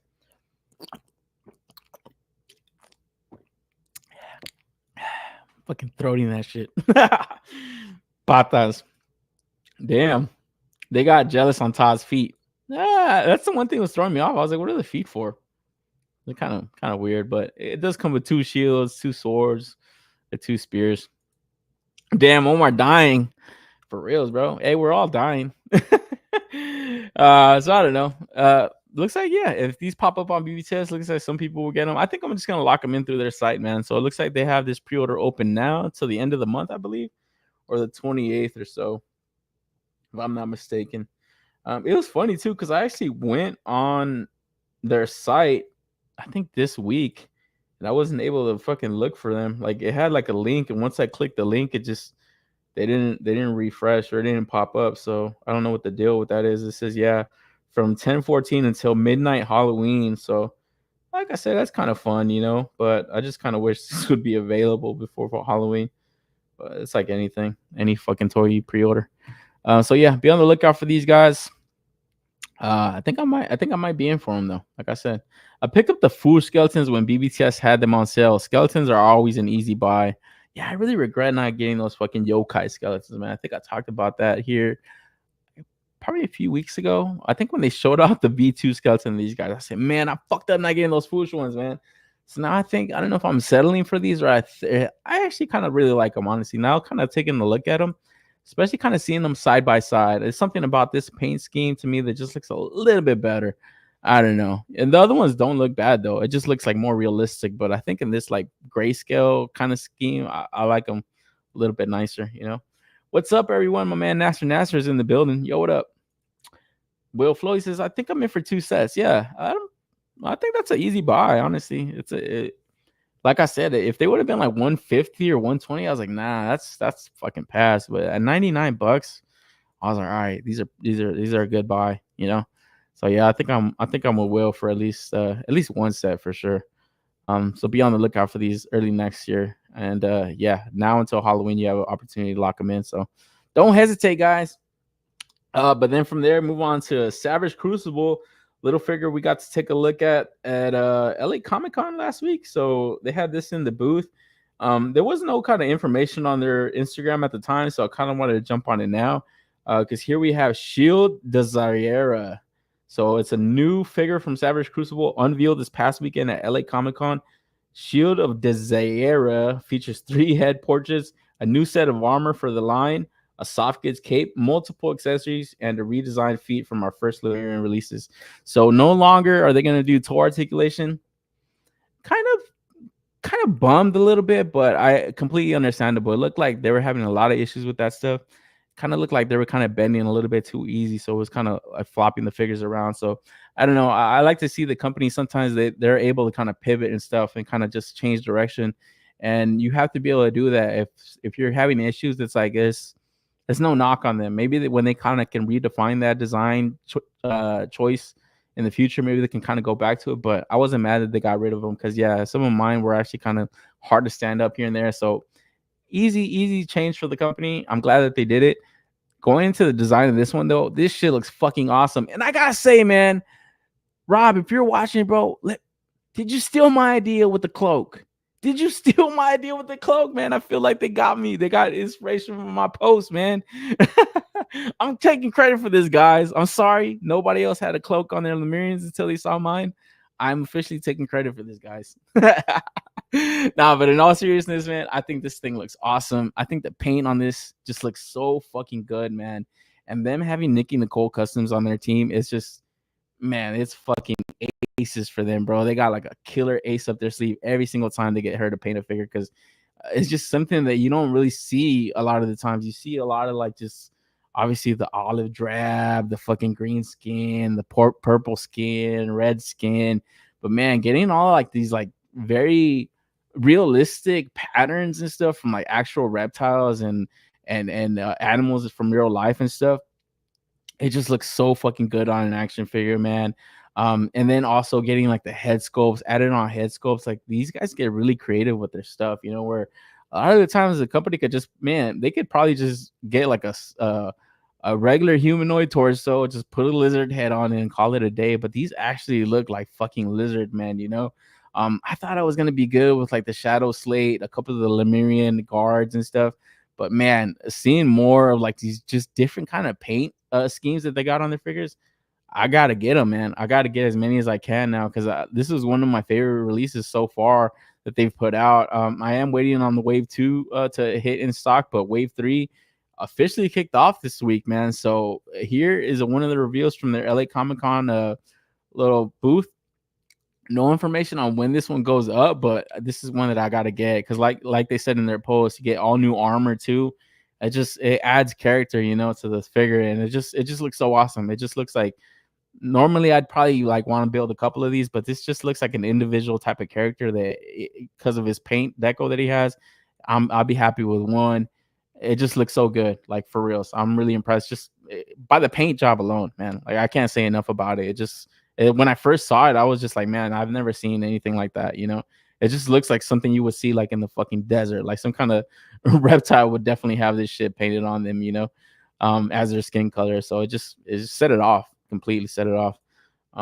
This one looks cool. I still need to get one of the Savage Crucible stuff. Yeah, they got Wave 3 up for pre-order right now, man. But I really like their approach to like giving people an opportunity, man. And it's like listening to Rob. He was on the 3POA podcast a couple weeks back. Great fucking show. That was a good episode, man. Go watch that episode if you haven't checked it out. It had him, Nick and Nicole Customs, even like their college line that they're collegiate legends that they're gonna kick off. They even sold me on that. I'm like, all right, cool. I can kind of see the appeal to this now. But man, like I said, the same thing applies to these guys. They really love what they're doing. They really love the figures that they're putting together, man. And just showing like the love that they're just putting into the paint scheme of these things. Like, oh, bro, like seriously, man. The articulation on them, like for people that are into that, like, not just the sculpt of characters, not just the paint. It's like, man, they even have that. You get a lot of fun with these figures, man. So I'm excited to continue to see more of their stuff. Even if it's like a solid repaint, it's still exciting to me because they're adding a little bit more, like even if it's just the accessories, they're just adding a little bit more newness to the releases, even if it's a repaint. So I'm excited to kind of keep going back and buy more lizard men if I have to. Great looking lizard figure. Omar was the first cloak lizard man. Yeah, bro. I got receipts, guys. I wouldn't just be talking out of my ass. Would I not be? Yeah, I probably would be. But no, either way, there's no shame, no harm, no foul. I'm calling it though. I know for a fact that was all me, man. So when you guys get this figure, you can thank me for how cool it is. No, but in all seriousness, man, they're killing it. And like I said, Wave 3 officially kicked off this week, up for pre-order right now. I believe it's not going to be up for too long, from what I understood. Listening to their past like live streams, it looks like next year they're really going to start ramping up releases, man. They're going to start kind of condensing their waves, so you're not going to have like accessory packs and like 3, 4, 5 figure waves. It's mostly going to be like 2, 3 figures per wave, just to kind of get them out to the customers a lot faster, which is exciting, man. So yeah, kicking off Wave 3, we got this head pack right here for these fishmen. And yeah, people are kind of starting to notice like the theme of these waves are always these different types of species. So first we had the lizard man, then we had like the barbarians wave. Now we getting into the fish guys, the fishmen. And dude, I gotta say, when I first seen these things go up on Kickstarter, they weren't some of my favorite releases, but now getting fully painted prototypes, and these things look so awesome because it's like I said, whenever you look at like rendered images or illustrated images, it's very hard to kind of get excited over stuff, even though the sculpts and the designs of the characters look cool.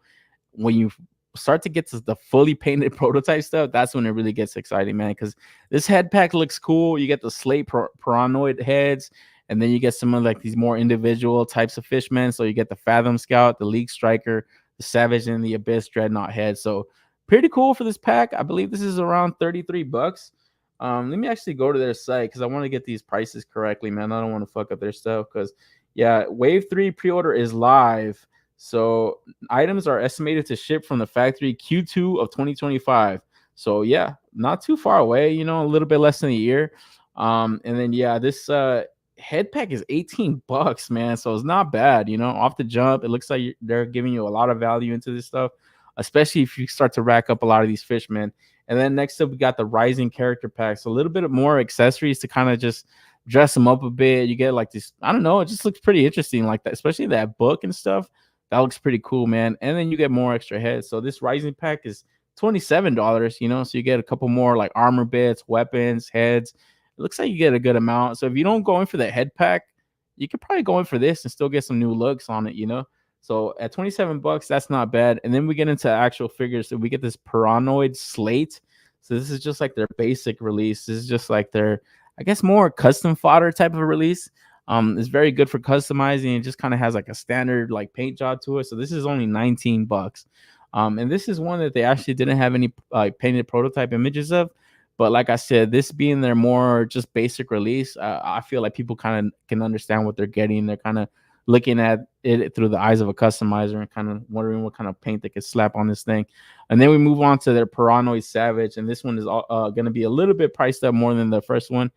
So that first slate is 19. This is $27. So this is more of an army builder type, kind of already kind of painted up. And yeah, like I said, this is where you get the full solicitations and then they're painted up prototype stuff. And yeah, like I said, man, it's just very cool paint designs that they got into it. It's just not like a solid blue fucking fish, you know. It just looks like a custom figure, man. So to get a mass produced line of this stuff is already really impressive, man. Like I said, I'm really impressed not only with the articulation that they're doing, but like just the original sculpts they're doing. Because man, I honestly thought these things were gonna drag out a lot longer. I couldn't have imagined it's like, wait, they're gonna go from lizard man to like real humanoid barbarian bodies to fish man. It's like, bro, this sounds like a very overly ambitious line, but it looks like they got it planned out very good. And talking to Rob Post the last few years, it was probably like 2 years ago before that Kickstarter launched, he already had this stuff kind of rolling out.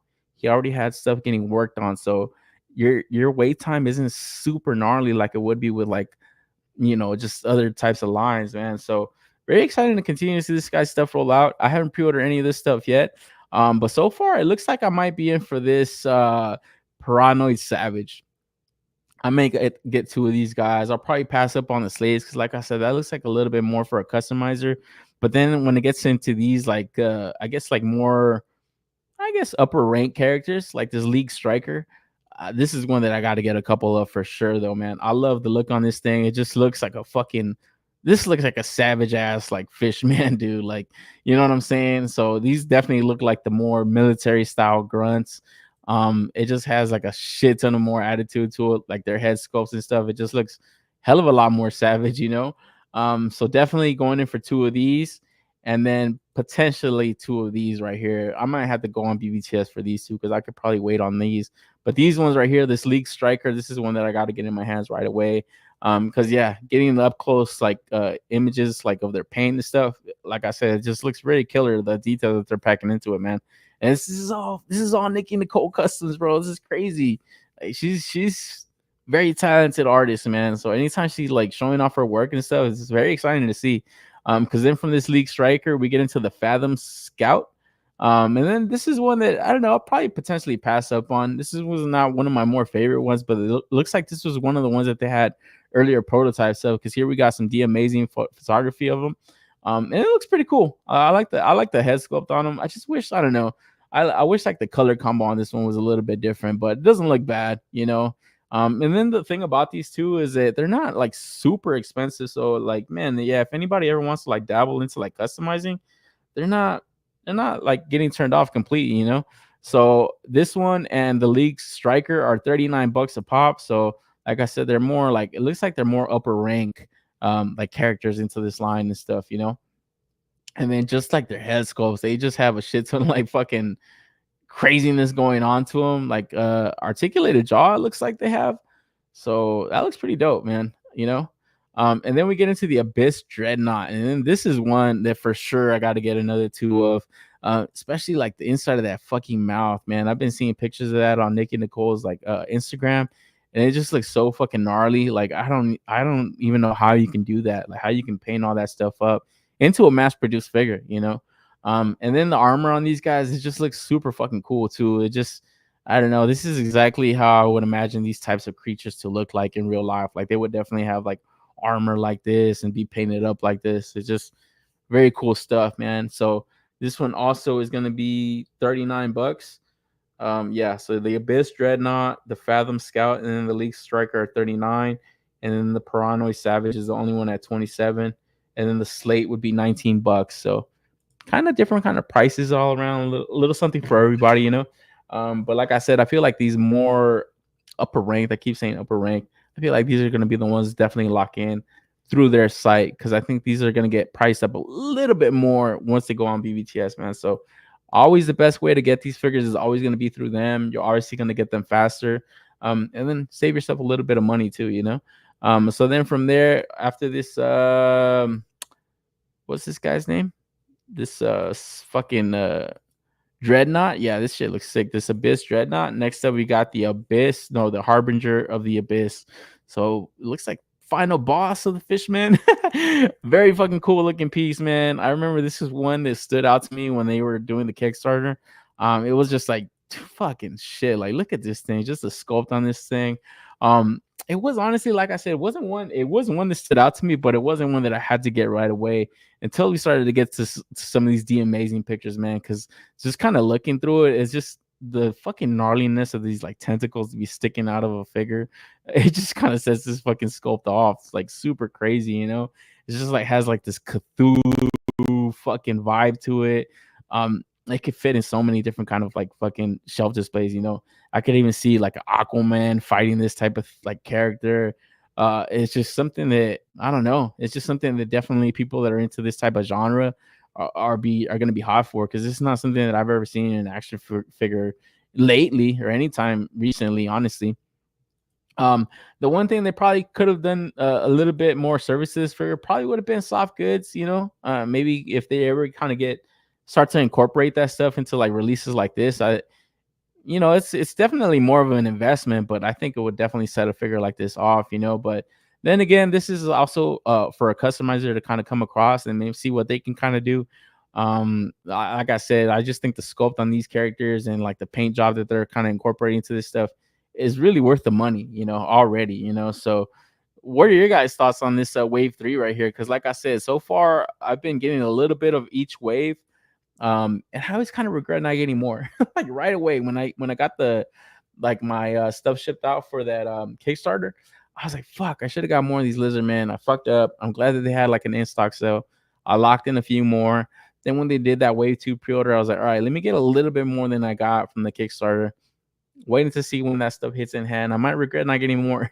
And then right here too, this is where I really got to kind of like be smart about this stuff. Really kind of like save a little money, kind of put a good pre-order in for this stuff, because like I said, you save yourself money kind of locking it in through them, you know. So definitely off the bat, I'm definitely gonna be in for this Harbinger of the Abyss, because like I said, he definitely looks like a standout character, you know. Not just for this line, but for anything really. It just looks like something you'll be able to have into, you know, you can even have fucking street sharks fighting this thing. I don't know. It's just super cool, you know. But definitely get like a good Aquaman shot, or even just more shots of the Savage Crucible line, man, because it looks like they're like packing all kinds of characters into this stuff, man. Like for something to be like Fishman and have all these individual like head sculpts and like all this individual kind of looks going to it, it's fucking sick, you know. And they're getting real creative with even like the weapons and stuff, you know what I mean. I just like they have like these like fish bones type of thing, like super creative. I like that a lot. It's not just gonna be like fucking swords and spears all the time. So it's real cool to kind of see that stuff, man.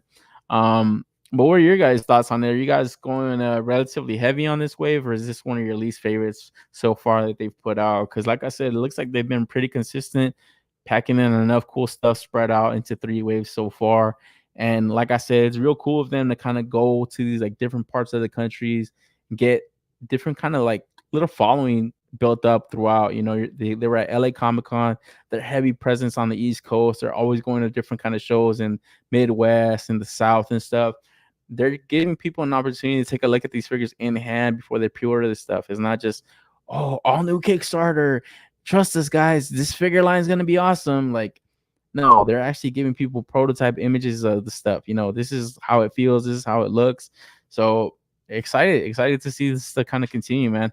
What are your guys' thoughts though? Like I said, I feel like I'm over here. I'm the only guy on the show. I'm talking to myself, man.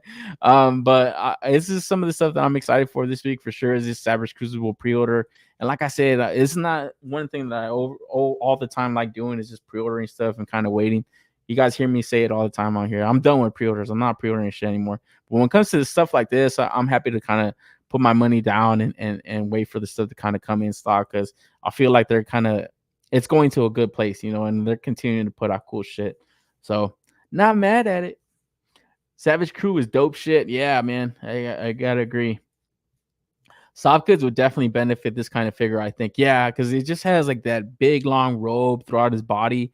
I feel like, you know, a company or a customizer, I mean, could definitely get pretty creative with this. I'm actually interested to see how he looks like without that robe, like what kind of like body like he has like underneath, you know. And then yeah, even definitely even somebody like with relatively amateur skills could probably get like some kind of cool soft goods robe on this thing. But for a mass produced figure, I understand like they're, you know, cost cutting and stuff that they had to make, so that was probably out of the question to add soft goods. But I still think that they're gonna add like enough pliability into that freaking robe to still allow some good articulation, man. And just kind of looking at like the add-on stuff, like this freaking stuff that'll go into the hand to get like these like tentacle arms and stuff. Like, man, you can even put this with your little waifu figures. Hey, yo, you get the tentacle action going. Oh man, shout out to my man Wavy's in the house. He says gang, gang, gang. Yo, Wavy, what's good, man? Going for another all in. My man fighting Codename is really putting his money where his mouth is, bro. Right on, man. Yeah, I think I'm gonna go in for a couple of this time around, a couple more this time around. I mean, because yeah, it's kind of cool. Every time I army build, I don't like to get like fucking 50 of these things. I just like to get a cool even number 2, 4, you know, around there. So definitely want to go in for a couple of these, like maybe 2 or 4, you know. So want to get one of these guys for sure. Maybe 2, just kind of keep one. Never know. Want to keep one in stock for sure all the time. And then for sure, I got to get 2 of these guys right here. 2 of these guys. And then another, maybe one of these guys. And then 2 of these guys. And then 1 of the Paranoid. The other dude, not the Slate, the other dude. So probably 7 figures all in, or 8 all in, all money down. So I'll be in for that. And then, yeah, continue to see what's next from them, man. Because I think they had showed off some dwarves and stuff, so that could probably be like the next wave around. I'm just excited to kind of see where this kind of company goes next, you know. Because yeah, it just looks like they're kind of coming out the gates hot, and they're continuing to kind of like go forward, and not just okay, let's just do another wave of Blizzard, man, all new color paints. Yeah, they're gonna put one more out. That's fine, and they're still adding to that new armor, cloak they stole from Omar. A lot of cool stuff, man. So yeah, it's not just gonna be like solid repaints all around. Looks like they're gonna continue to pump out dope stuff. So yeah, excited to see these guys continue to pump it out, man. And then from there, speaking of these amazing shots, next up we got Mezco reveal. The Decapod gang finally came in stock, guys, and these guys were finally went up for pre-order. I don't know if they're in stock. I didn't go for it myself, but man, these guys were getting teased out throughout the last couple of weeks. Especially with this Doc Knock reveal that we had not too long ago. It actually was revealed at SDCC along with these guys were also showing off in the booth. So a lot of people are wondering when this pre-order went live. And let's take a look at the video that they had. Having been led into Lady Latrodectus' trap by the Decapod gang, Doc Nocturnal and Pepper Presstopper's fate literally hangs by a thread. The 8-legged Duchess of Death stretches her venomous jaws, set to strike a final gruesome blow.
Will the rest of the Decapod gang take Doc Nocturnal's elimination of their brothers personal, or was it just business? Is this the last we see of Lady Latrodectus? And did Pepper Presstopper get Doc's good side? Tune in next time for more exciting adventures of Doc Nocturnal.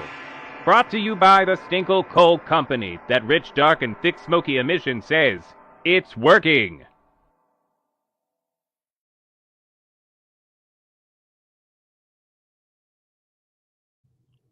Kind of a long ass fucking video. Goddamn, bro. I was like, man, are they advertising the Decapod gang or are they advertising Pepper Potts or whatever the bitch's name was? Cause yo, man, jumping into this reveal, I gotta say, man, they weren't bad looking figures, but it's one thing about it, man, that is just I don't know, with the Mezco stuff, it almost kind of just always seems like kit bash figures sometimes now, especially with these types of releases. Like when you get a Doc Knock, it's more of an original character.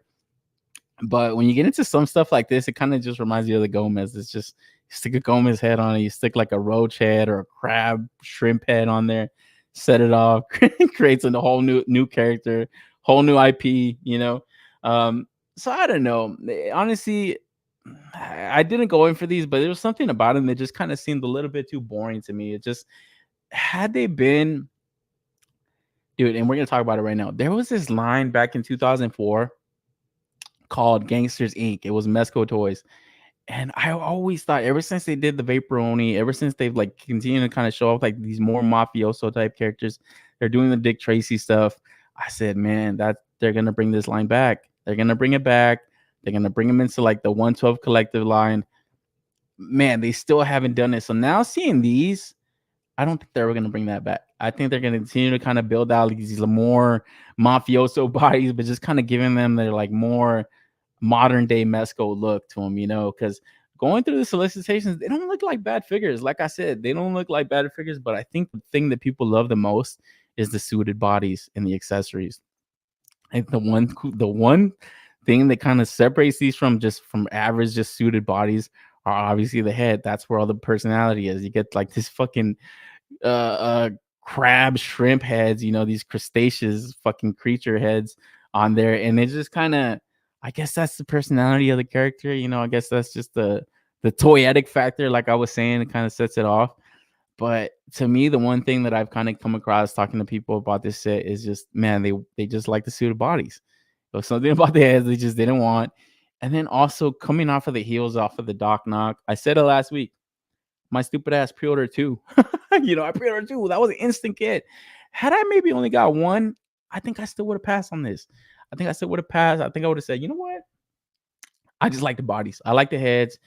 Like the heads for just like as customs, but on an official release, I don't know. It's just not something I really wanted.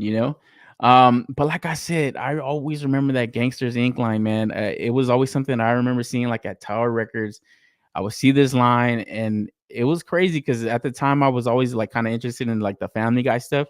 I remember Mezco used to make like Family Guy figures. I remember that they used to carry like McFarlane toys. They always had like a cool toy section in like Tower Records.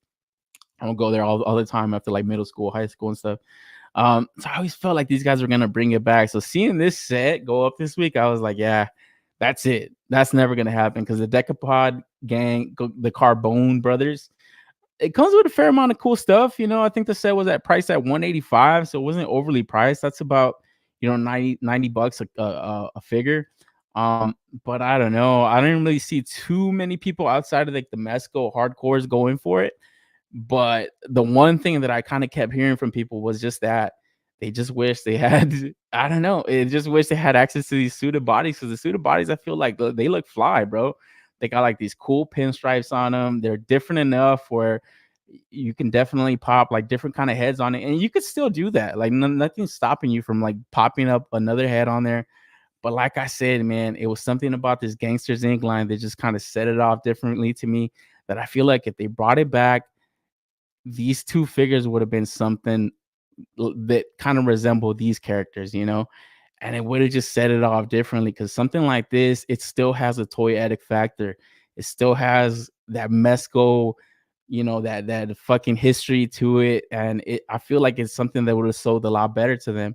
From my understanding, this is all original characters. So this is something they could pull. This came out in 2004, coming to you fall of 2004. So yeah, I definitely remember seeing this like the first few years of high school. Remember, there was like a Tower Records like not too far away from where I went to school. I remember seeing all kinds of stuff like this there. I remember seeing these characters there. And I just wish Mezco would bring this type of stuff back where it even looks like they could have reuse kind of popping out. That big dude right there, I think his name is Iron O'Brien, Patrick Iron O'Brien. Dude, they have that slugfest body. They could easily put, different kind of arms on them, different kind of head, different kind of pants. They could have set it off with that character and repurpose their old line. This Decapod stuff, it doesn't look bad, but it just doesn't look like something I want to have in my collection. You know what I'm saying? Where had it been this Gangsters Inc. line, I would have said, "Yep, I want these guys. These guys look tough."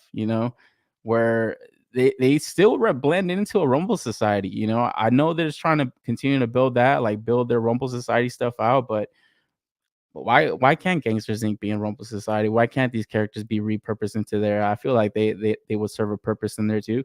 It's a toy line, and it's like I said, a lot of the times when it comes to this like lore, you guys just watched that video. What happened in that video?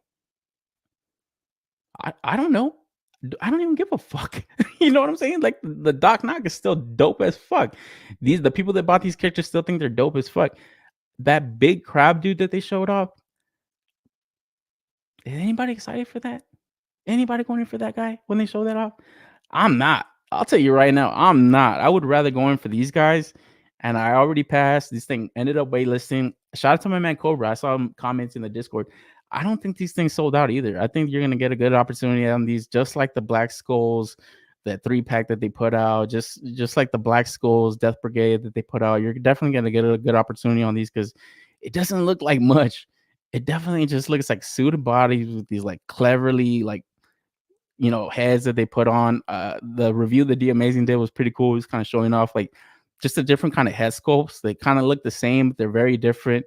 Like the articulation on the mandibles and stuff. But I don't know. It's just, to me, it's something goofy and weird. But I don't want to necessarily say it's something that I want, that I would have fun with. You know what I'm saying? That's kind of crazy to say because I can still have fun with these, but it's just kind of seeing it, the design and the character design is just, it's not something screaming to me, that I want. It just kind of looks a little boring, honestly, a little kind of, I don't know. That's the word I could kind of use. It just looks like these cool gangster suited bodies with like these random shrimp heads on them, But what are your guys' thoughts, man? I feel like I'm kind of going in on these. I want to know what are people's thoughts that kind of went in for them. If there's any people that did, because like I said, 185 wasn't crazy price, and I feel like in a dry month, I don't know, maybe I would have been swayed into kind of going in for these. But like I said, this looks like it's going to be an expensive month.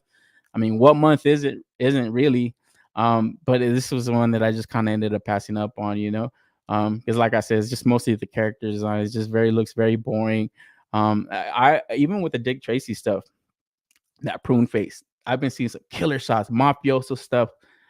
Always looks cool. Those suited bodies, I was like, man, that's perfect. And the prune face, I said the same thing. Just switch the head sculpt. You don't like the head sculpt. A lot of people were getting turned out by how ugly the dude was. That shit looks cool, and he fits. He looks so cool. He just looks like an old mafioso Don type, So getting these like added to the Rumble Society, it still kind of works. Like it's still all right, yeah. It's still kind of into this goofy world that they're building, but I wish they would have gone back to that stuff. It would have been a cool like bring back like history of the company, just like they did with the Hoods line. That people are still waiting for more Hoods characters. People are still waiting for that. This Rumble Society stuff, it looks a little bit tired. It just like, even though it's a new characters designs, new characters. Brand new. It just looks, I don't know. It just looks like Gomez's cousins or some shit to me. I don't know, it just looks kind of lame. But what are your guys' opinions? I feel like I talked a little bit too long about this.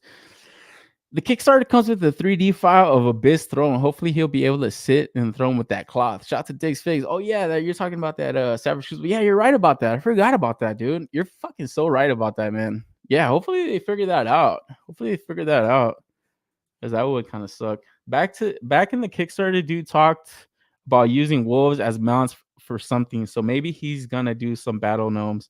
That'd be cool, man. Yeah, I know he had the dogs in mind. So yeah, shout out to Paul and Dig's Face stopping by in here. Yeah, see what's up with that Savage Crucible stuff, man. But jumping into this, what are your guys' thoughts on this, man? B Rivera, facts. I feel like I'm kind of late to the comments and stuff, so I don't know what exactly people are talking about. I missed out. Had to take a baby boy to the pediatrician. Oh shit, B, where you were in for these then, huh? So what are your thoughts on them? Were you just kind of cool with the design on them, or did you have any kind of specific shots in mind that you wanted to take? Because like I said, for me, it's just, I don't know. It's not something, it just kind of would have looked really boring on my shelf. Like I've had suited bodies from Mezco before, But like I said, had these kind of, and maybe that would have been boring to people too, you know, just kind of had like these like mafioso gangsters type heads on there. But I just feel with like the different kind of bodies that they kind of could have put, had they put one of these bigger bodies with like a skinny dude in a 2-pack, man, that would have been cool, you know, like, and then maybe like the main Don dude just as a separate release, the Don Moncini. Like, dude, that would have been so dope, you know. So you have the skinny dude and the big dude in a 2-pack. All the accessories that they could have incorporated into that probably would have been the same. I would have been more excited for that. So I don't know.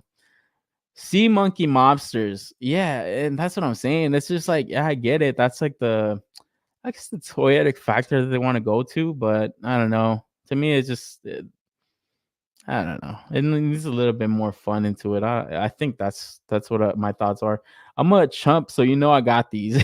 My man, yeah, I know you mean that Mezco stuff. That's cool, man. Gangsters Paradise. Yeah, I don't know.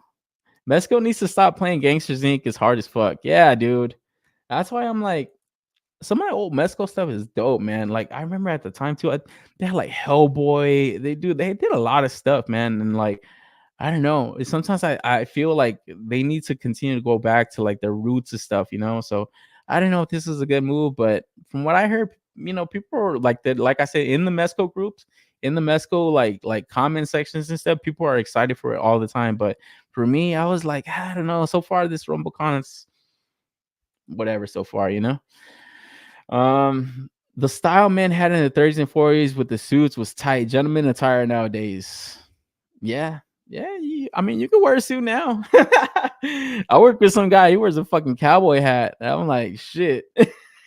I'm like, bro, you look like a crazy person. Fuck these space shrimps. Man, go names. Yeah, that's why I'm like, dude. When I saw the heads, when I first saw these characters getting teased out, I said, I don't think I'm gonna like these guys. And yeah, sure enough, the pre-order went up, and I wasn't really too keen on them. You know, so I don't know. I like sea creatures, and these dudes with those snail shell bunny girl type waifus is where it's at for a club scene. Eh, you can pull that off, you know. Like I said, it's just everything that toy companies kind of put together. It's all different, you know, and it's just all subject to the collector, you know. It's just like we all have different thoughts on like different stuff and for different uses too, you know. But as somebody that's never really gone super hardcore into like the Mezco stuff, I've always liked like some of the Rumble Society stuff. I wish I would have like accumulated more of the stuff that I passed up on earlier on. Like some of the Gomez's now they go for like crazy amounts. Like, man, I got a few of them, like a few of the cool ones that I wanted, but there's some out there that I was like, man, those are cool. But yeah, here on this stuff, I'm like, man, I don't know. That wasn't doing it for me. And I think I'm with like that group of people that want more like hoods figures. It's like, where's that stuff at? Hopefully in this RumbleCon they show more of this stuff, man. But who knows? The Steve Harvey tailored jackets and the square neck joints made me pass on these. Yeah, and see, and even that, right? Like the suited bodies are probably like the dopest thing on here, but even that, it's like the same pinstripe suit. It's like the only differentiating it with like the fucking the shirt color and the tie color. Like I said, with this Gangsters Inc., you could have put two different bodies, you know, it would have been dope. Like seriously, one guy with the pinstripe, even if you want to have to change the proportions up, because you probably would have to do that, you know, you would probably have to change up the proportions on some of the characters, but that would have been fine. Like that would have been so cool, man, you know. So, and you're right, like seriously, as cool as like these suited bodies look compared to some of the stuff we're seeing now from like other third-party companies, this is not anything that's like to write home about, you know. Like some of the stuff that Noda is doing now, like the Noda guys and stuff, like that shit looks fucking good. It looks like it's better tailored out stuff than this, you know. So I don't know. And then the accessories, I did like the accessories though, like the blood splatter, that fucking shrimp dog cat thing it's kind of cool. Like it's funny. You always see like these like mafioso guys like petting their cats and stuff, but it just looks so ugly. It's like, what the fuck? It only works with this pretty much, you know. It's just like, what the fuck is this big ass shrimp fucking crustacean thing, you know? It's just, I don't know. I just thought it was just cool idea, but I don't know. I don't know if I would have gone down this design route, you know, but I don't know. We'll see when these things roll out. I'm pretty sure people are still going to be stoked for them and stuff. They're still going to be excited for them. Because like I said, some of the people that do rack up like these like big Mezco collections, A lot of the times all this stuff looks really cool together when it's all together, like seriously, I guess that's the point of collecting certain lines, it just always looks better when there's more stuff packed into it. I would be a lot more excited for an addition to Gangrene Estates line. That's not a sod cutter though. Yeah, you're right. And then see, they have that also, that I don't know, that doesn't even fall into Rumble Society, right? So like, this is Halloween. It would have been cool to get a reveal of that also. You know what I'm saying? So they have a lot of stuff to kind of jump around, but it looks like the Rumble Society stuff, it always gets like a lot of love. But to me here, it just looks like they kind of dropped the ball just a tad for myself, maybe because I was really kind of looking forward to this stuff. Because like I said, I felt like that was like a theme they were kind of going down. It was like wanting to give us like these mafioso type characters. So I said, bro, perfect, dog. Because this would have even gone with like Dick Tracy line, would have gone with that Mezco Vaporoni. And then in the future, if you still wanted to do that stupid Decapod stuff, you could have still pulled it out of your ass and put it out there. You know what I mean? So I don't know. For me, easy pass. Like, I really didn't even have a hard time passing up on that stuff.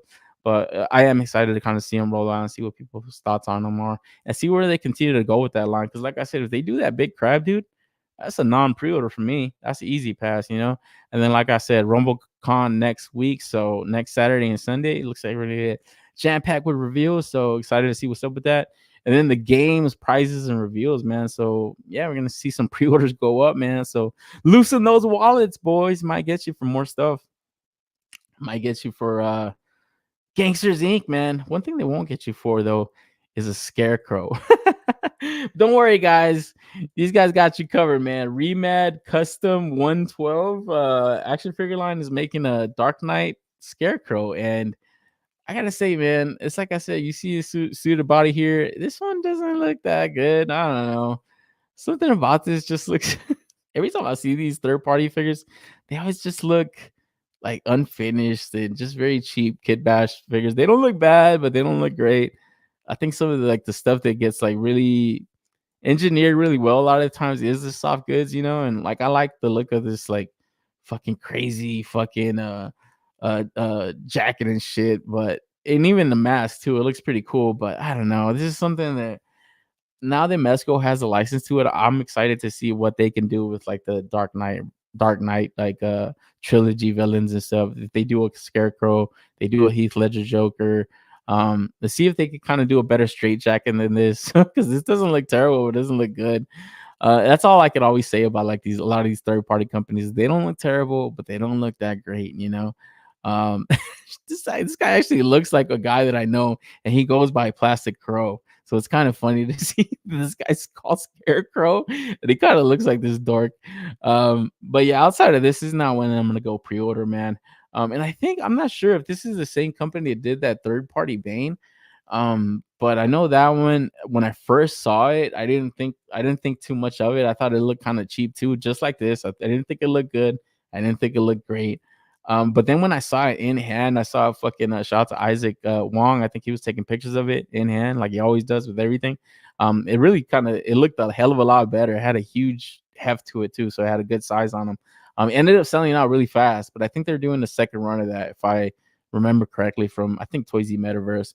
So I don't know if this is the same company. Kind of looks like it. Even the solicitations kind of looks the same. So maybe this looks better in hand when it comes out.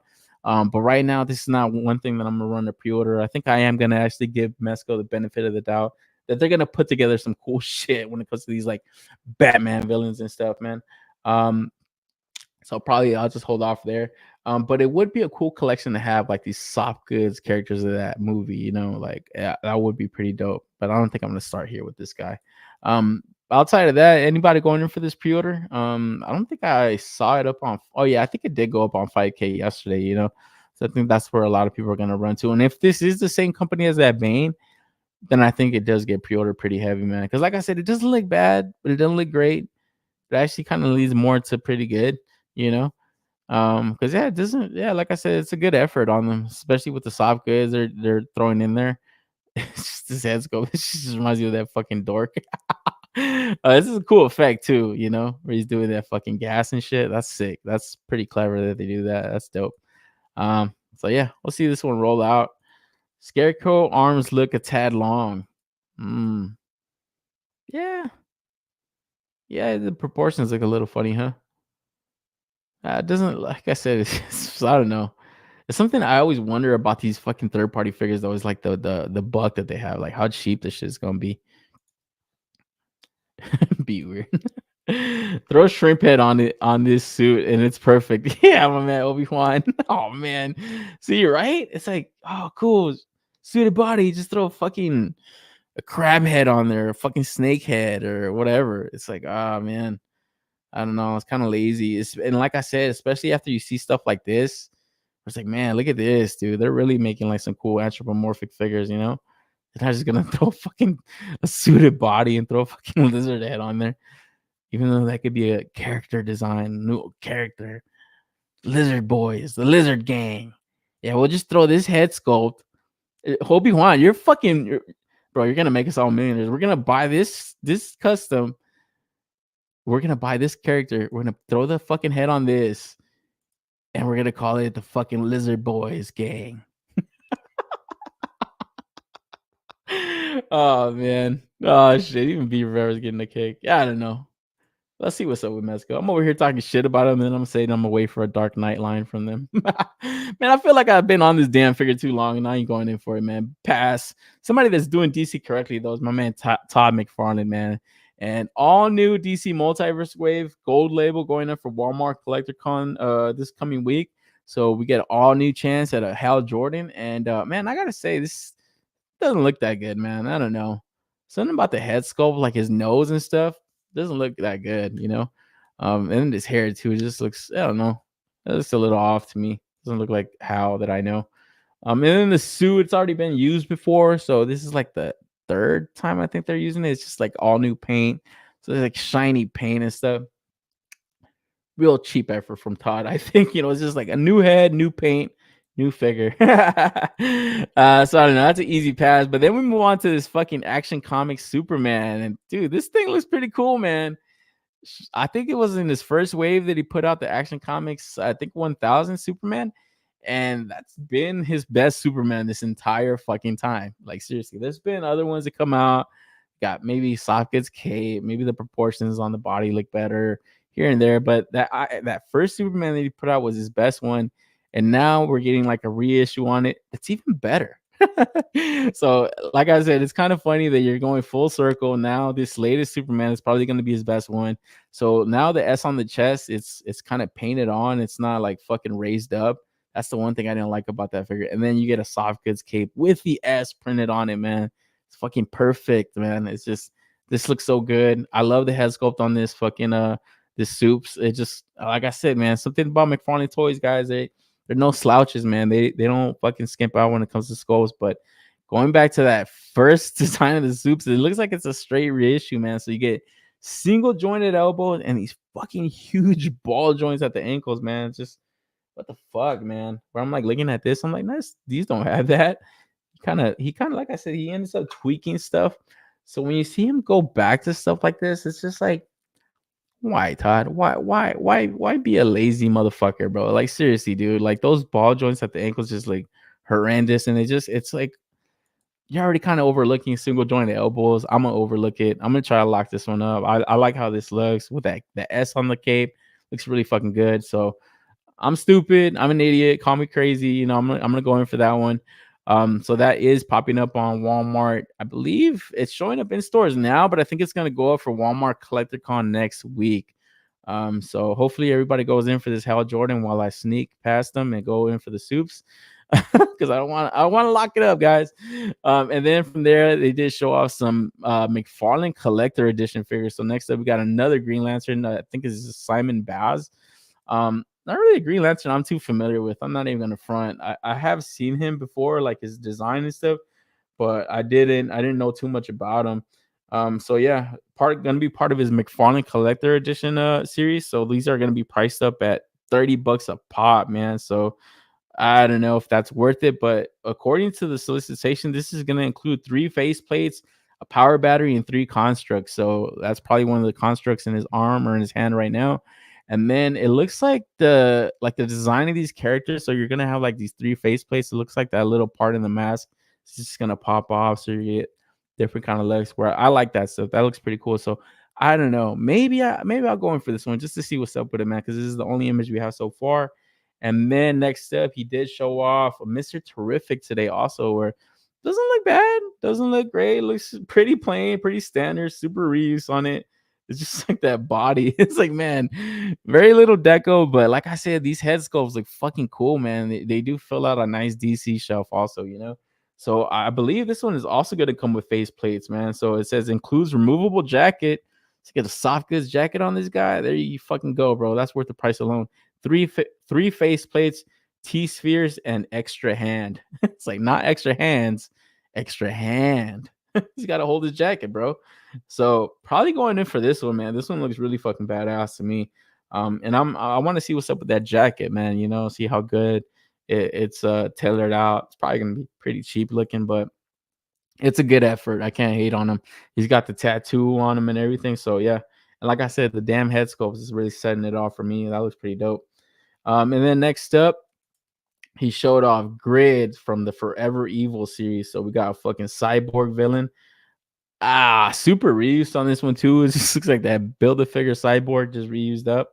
All new head sculpt and kind of like more battle damage, a little more grittier, different deco. I think it's cool to get like another villain that's not a fucking Batman Rogues Gallery. It's not another Superman villain, especially Batman, dude. I looked at my shelf and I was like, man, I want more DC villains, but like they don't put too many of them out. Like I don't know, they do, but I don't know. I guess it's just the Batman villains that always get the most love. Those are the most iconic, bro. Like seriously, like Batman's Rogues Gallery is just. It's the fucking goated Batman. It's the goated Rogues Gallery, man. I think people say it's between him and Spider-Man. Fuck Spider-Man, bro. It's Batman all fucking day. Like, come on, guys. Cut the crap.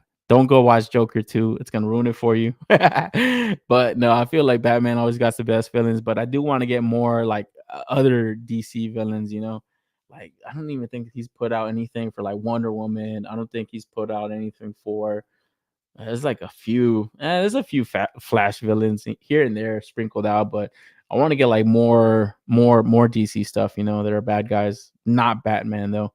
And then today, fuck man, I talked about this last week with the LPZZ toys. It's like why are they continuing to make stuff like this, man?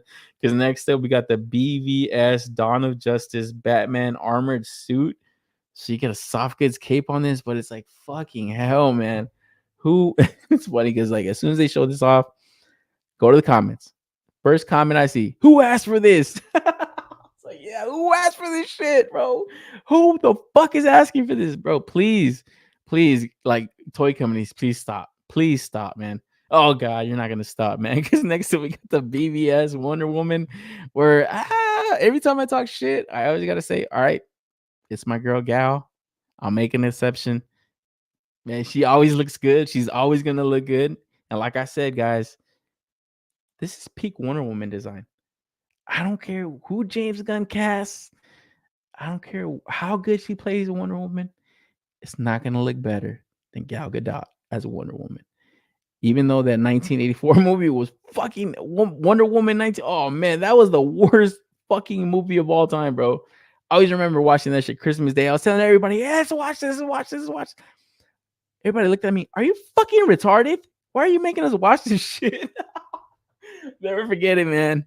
But anytime I get a chance to look at my girl Gal, I'm gonna take it. All right. So I don't know. Might have to wait for the LPZZ toys of this, or maybe the Mofex, because I know even Mofex is doing this.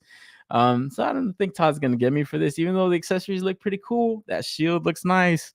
Gotta see the likeness, a little more light on that face, see how it looks. But maybe this Wonder Woman sells pretty good because it still has a classic enough design that maybe if the people didn't get that DC multiverse joint, that classic one, maybe this is just slot this into their shelf and people won't even notice.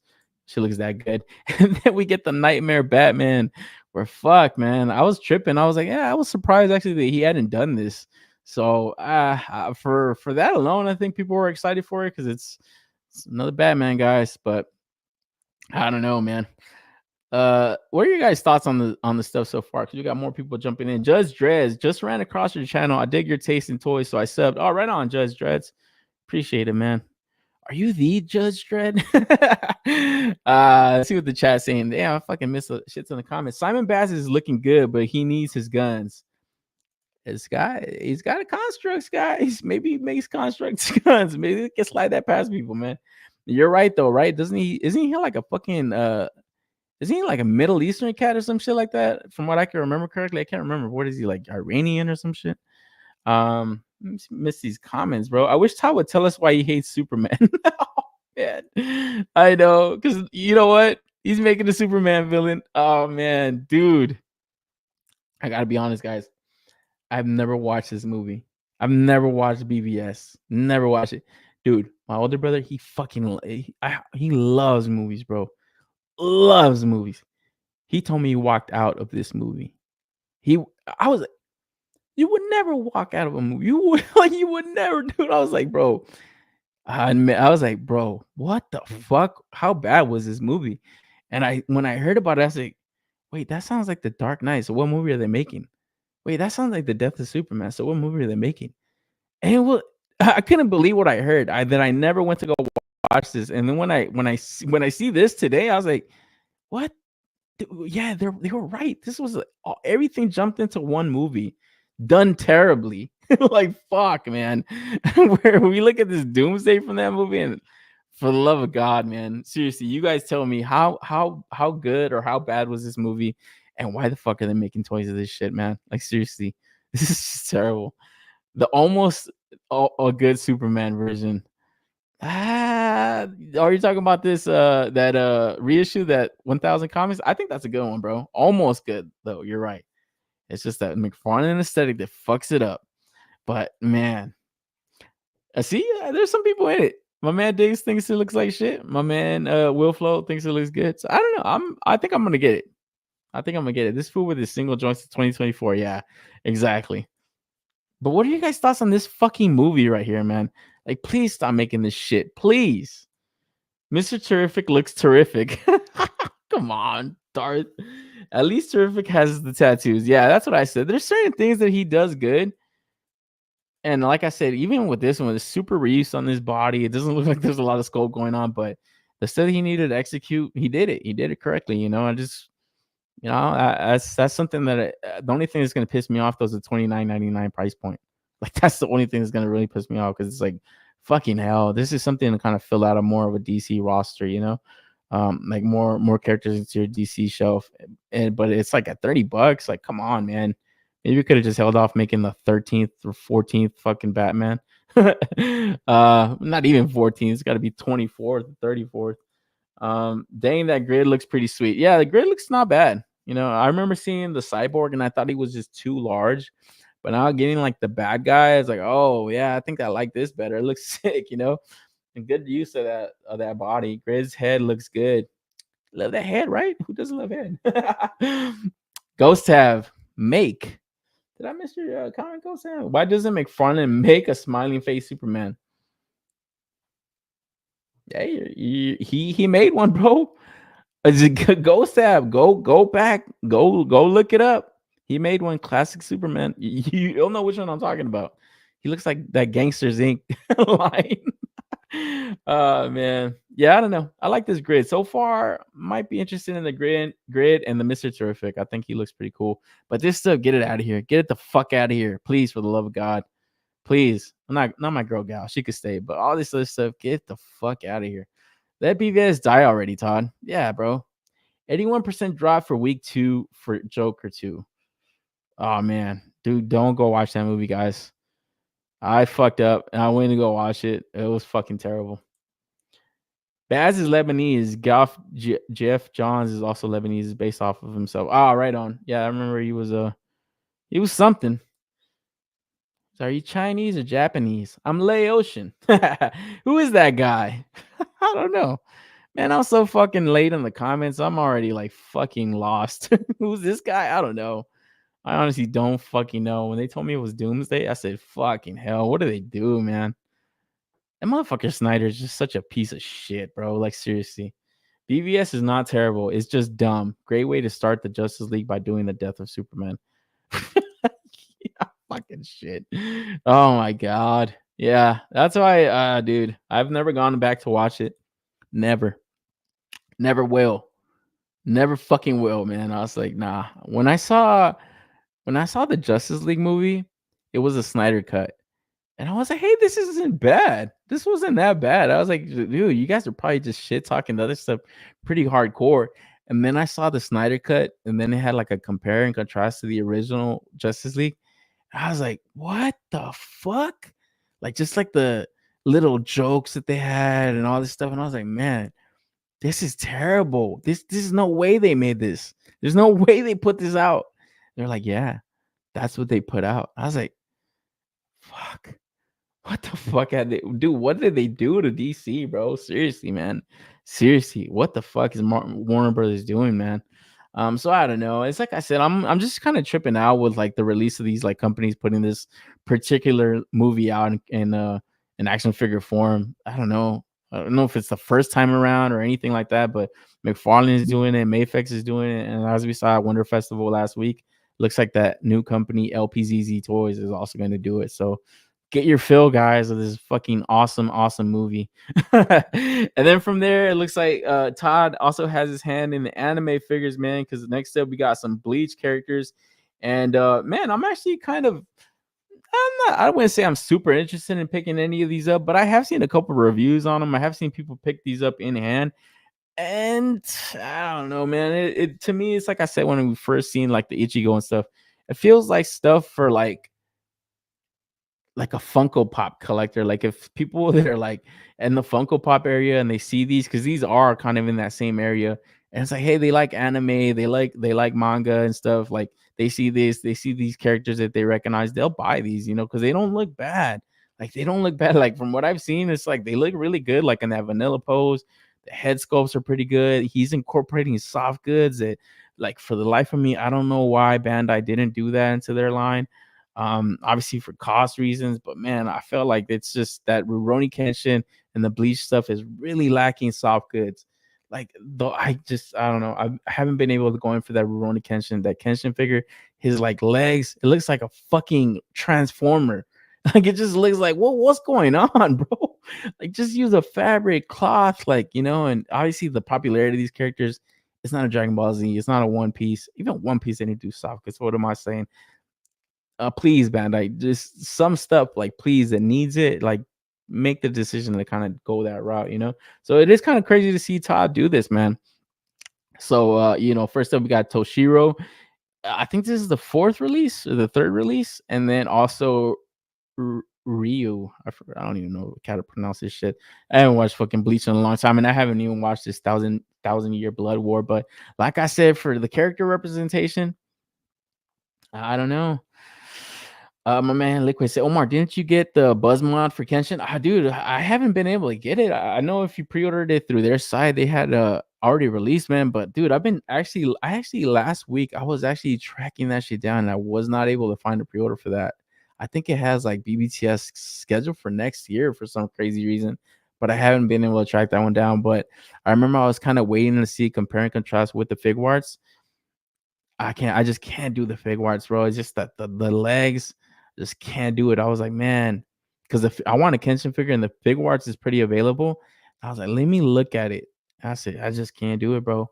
I can't do it. And my man Abel, he's a huge Bleach fan, and he's actually almost kind of leaned me into getting like an Ichigo figure and maybe potentially the Kenshin, because it's like, yeah, they do the sculpts and the accessories and everything they pack in, but it's just the fucking legs, man. I can't look past that long robe in plastic form where the joint, it just cuts up the rope. It's like a fucking transformer, dude. I can't look past that shit. It looks ugly. I don't know. Maybe you could overlook it. Maybe I'm just talking too much shit. It's bad when McFarlane outdoes Figuarts, uses cloth goods, Bleach figures. Yeah, I don't know, man.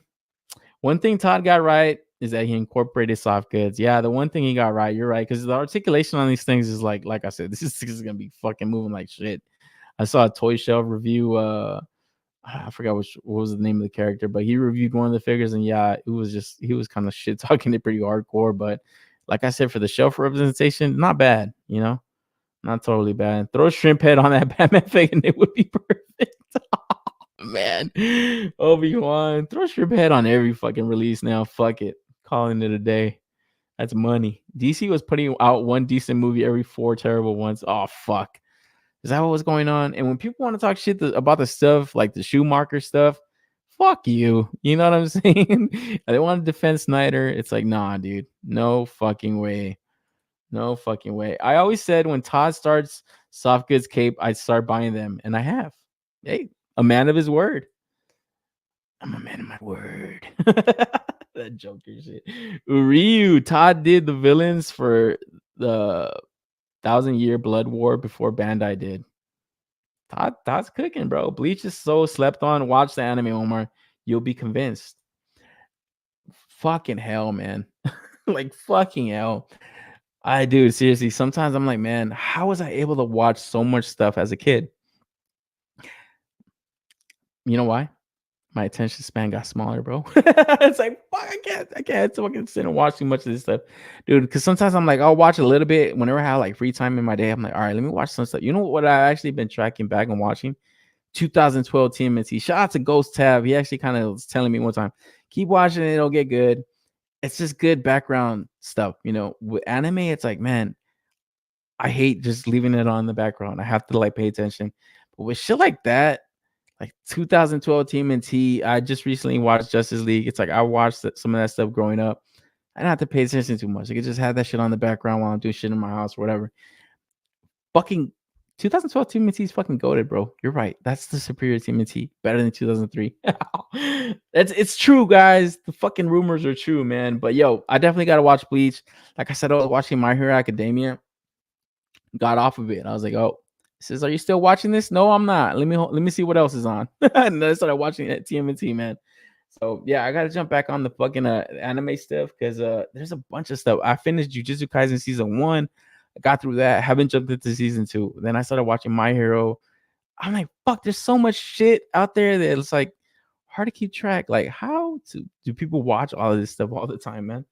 Like as a kid, I could have devoured like entire anime seasons. Like I said, go watch Yu Yu Hakusho, guys, if you haven't watched it.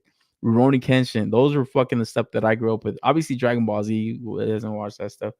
But even One Piece, that was the one thing that I made a point. Let me watch this entire shit up to fairly recent episodes. Great shit, bro. And that fucking rotted my brain also. But I do got to give Bleach a chance. I'm not gonna lie. You know, I'm for sure grab these when I see them in Target. My man Suko. Yeah, like I said, man, if you see these in Target, $20, you know, and like they don't look bad, bro. They don't look fucking bad, man. You know, it's hard to pass up for $20. So I feel like Todd's getting people with that. I can't wait for Jokerized Bleach Ichigo figure. Go get the fuck out of here. I have the Ichigo and you walk. Figures are really good and low key closer to 112 scale than SHF. Yeah, because he has like the great proportions on these characters, huh? They're like tall and shit, you know. So yeah, they definitely, like I said, good shelf presence, man. Man, Suko's a freaking Todd fan, man. Right on, Suko. Anime is easy consumption. Jujutsu Kaisen season 2 is peak anime. Ah, fucking goddamn it, Ghost Tab. You're overhyping it. I'm not gonna watch it for another year now. Did you watch Dragon Ball Daima? No, fuck that. I'm not watching that shit. That's one thing I'm boycotting, man. But yeah, maybe these might not move the greatest, guys. But one thing that is gonna move great is this fucking amazing Yamaguchi female Titan figure. You guys like that fucking transition, right? You guys like that, bro. You go from Todd articulation to the amazing Yamaguchi articulation. That fucking contrast, bro, is so fucking killer. Dude. This is another one, guys. Don't even fucking start with this Attack on Titan stuff because, man, this is one that I've given a chance to multiple times. I said, bro, these big naked dudes are eating people. Why? And I don't know, man. When I start to see these character designs, I'm like, man, this shit must have got really good because when you get like into these huge characters, obviously fighting and stuff, and they're knocking motherfuckers out. They're doing some fucking roundhouse kicks, some fucking uppercuts and stuff. It looks really cool, man, you know, but I don't know. I couldn't get past that first season. And as the later seasons kind of accumulated, I just never went back to it, man. But I do know the popularity is fucking pretty up there, man. It's every time I hear people talk about anime that are like, I guess more of the normie crowd. And the more I talk about it, the more I realize that I'm part of that normie crowd too. I don't anime too hard, but more of the people that are like quote unquote anime fans, they always tell me about Attack on Titan. Oh, have you ever watched Attack on Titan? Like, no, I've never heard about it. Tell me about it. People always talk it up, man. So getting figures of it in fucking Rebel Tech form is just sets it off, man. Because I think this is like I always say, the character designs, it lends itself perfectly to this fucking articulation scheme, you know, because you get good fucking poses, you get good dynamic fighting poses, and that's what I kind of picture with these. Every time I've seen them like in stills or anything, it's just like, yeah, these motherfuckers are throwing down, you know. So pretty cool to see that they've actually kind of putting out a few characters already for this. Obviously, this being a female Titan is probably not going to get a super reuse amount. But she does look cool, you know. And shout out to my man Liquid. I saw him post this in the waifu channel. It's like, is this a jar figure, guys? I mean, you tell me. Does this qualify as a jar figure? I don't see why not. But yeah, this is the line I'm probably not gonna go in for it because, like I said, I don't think I'm ever gonna give the anime a chance. I don't know. Maybe I do, but anytime people like talked it up to me, it's like they always say it gets really stupid, and I'm like, man, I couldn't get past the first season, you know. So it's like if it gets worse, I don't know if that's a good thing, you know. My man Rojo, my daughter watched 4 separate anime shows in total within less than a month. How you ask? She has no responsibilities. Shout out to Rojo. Yeah, exactly, bro. It's like, what the fuck, dude? Whenever people tell me they watch like all new, like the Dan to Dan stuff just came out. Everybody's like, oh man, you gotta watch it. I'm like, fuck, you watched it already? Oh man, it's hardcore shit, man. Attack on Titan has peak story, bro. Oh fuck. Does it? Does it really? So is this an essential character? Because it looks pretty cool. How'd you drop it like that? Like that, right, bro? This looks pretty gnarly. What's going on here, bro? What the fuck is going on? Is she trying to reach that peg in her back? That peg hole? Oh man. I don't know. For the jar, I wouldn't say no, and I wouldn't say yeah. It looks pretty cool though as a figure, like especially if it's I don't know. It kind of reminds me of like those anatomy figures that like Figma puts out and stuff. Just kind of cool for like illustrators and stuff. Like, oh shit, it's just like the anatomy of the body. It kind of would work for that because you kind of get like the looks at the muscles and stuff. So, you know, you get obviously the proportions can change up, but the anatomy of the character is always going to be pretty much the same. You could just kind of exaggerate stuff, you know. So I don't know. For that reason, it would be pretty cool. Easy cop for sure. Man, Abel, you know, it's peak fucking story, bro. I would imagine it's a easy cop. I like Attack on Titan, but it's just ended terribly in my honest opinion. This chick looks like she was a predator's victim. Yeah, she looks skinned up. So like I said, the look looks pretty cool. It just looks super gnarly to somebody that doesn't know anything about it. It's just like, whoa, what the fuck's going on here? I watch anime before going to bed, 2-3 episodes per day. Fucking ghost tab. He's probably watching anime right now while he watches this shit. Hell no, the character is technically underage. Not a jar, but the figure looks dope. Oh shit, no jar. Female Titan fucked people up and blew away. Didn't notice she had the harden on her leg and arms. Oh, okay. That's like this. Oh, okay, like on her arms and stuff. Obviously, Andy, she has it. What's the score of that game, Andy? Attack on Titan has an insanely good story until they fuck it up on the last episode. I'll see you guys are not selling it good, bro. She's protecting herself in that pose. A weak spot for the Titans is the nape. The nape? Fuck. I must have misread that. You must have mistyped that, Abel. What the hell is the nape? Is that something nasty? Oh, well, it looks like a handful of you guys are going in for this thing. Not really talking it up. The anime gave a different ending. Well, fucking hell. So don't watch it then. Omar, what's the name of that TMNT figure you showed earlier? Oh, this is the last Ronin Donatello. It was the last one I needed, man. I'm so excited. So happy to finally get him. This is the last Ronin, Donnie. The only thing I didn't like is his like fucking little hat, little trash bin hat. Kind of falls out pretty easy. It's not a trash bin, but I don't know. Comes with a good amount of stuff too, like a good ton of hands. I haven't really messed around with it too much, but I just needed them, bro. It was the last one that I needed for the set of the brothers. They've all been cool. All of them, even the last Ronin figure, that was a fucking awesome figure. Both of them. The back of the neck, the nape. Is that what that shit's called? I had no idea. You want a good anime recommendation? Watch Blue Lock. I watched a little bit of it. I didn't like it too much. Thor and Nicosia. Thank you. All right, welcome, Thor. I like the Raiden TMNT Donnie. Yeah, he's dope, bro.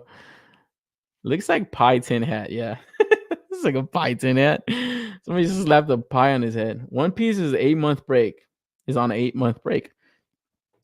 Fuck, I haven't watched that shit in a while either, man. I'm probably falling behind there too. Well, definitely fell behind. But one thing I for sure fell behind on is this Attack on Titan figure. Probably gonna pass on this one, guys. I'm not gonna lie. As cool as the figure looks, if I ever give the anime a shot, these figures are probably gonna be long sold out. So I'm probably gonna miss out. And then they got this extra head sculpt or faceplate. I believe this is exclusive. I want to say because they always do that shitty ass thing. So I don't know. Hopefully it's not though. If it isn't, because it looks like it's be pretty cool to add on to the figure since she's like fighting character or they're like fighting characters. It's like gritted teeth.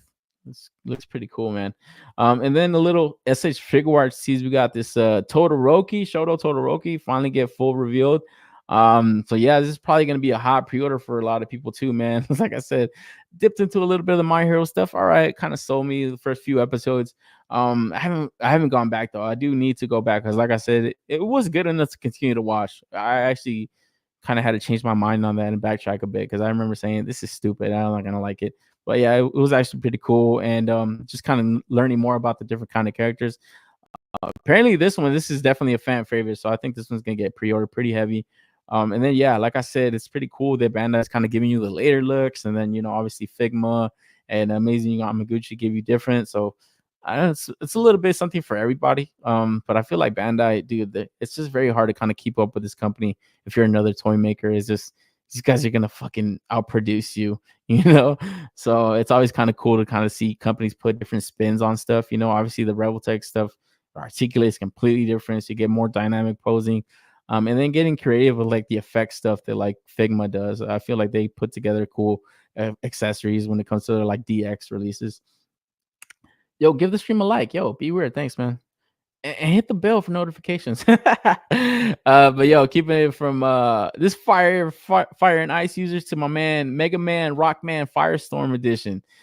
So yo, another 3.0 MDLX release, and man, am I tripping too? Did the first MDLX Mega Man drop already? Because when I saw this go for pre-order this week, I was like, why the fuck are they showing this off? I mean, it's a solid repaint and it's pretty cool. You get like, you get continuation of the line.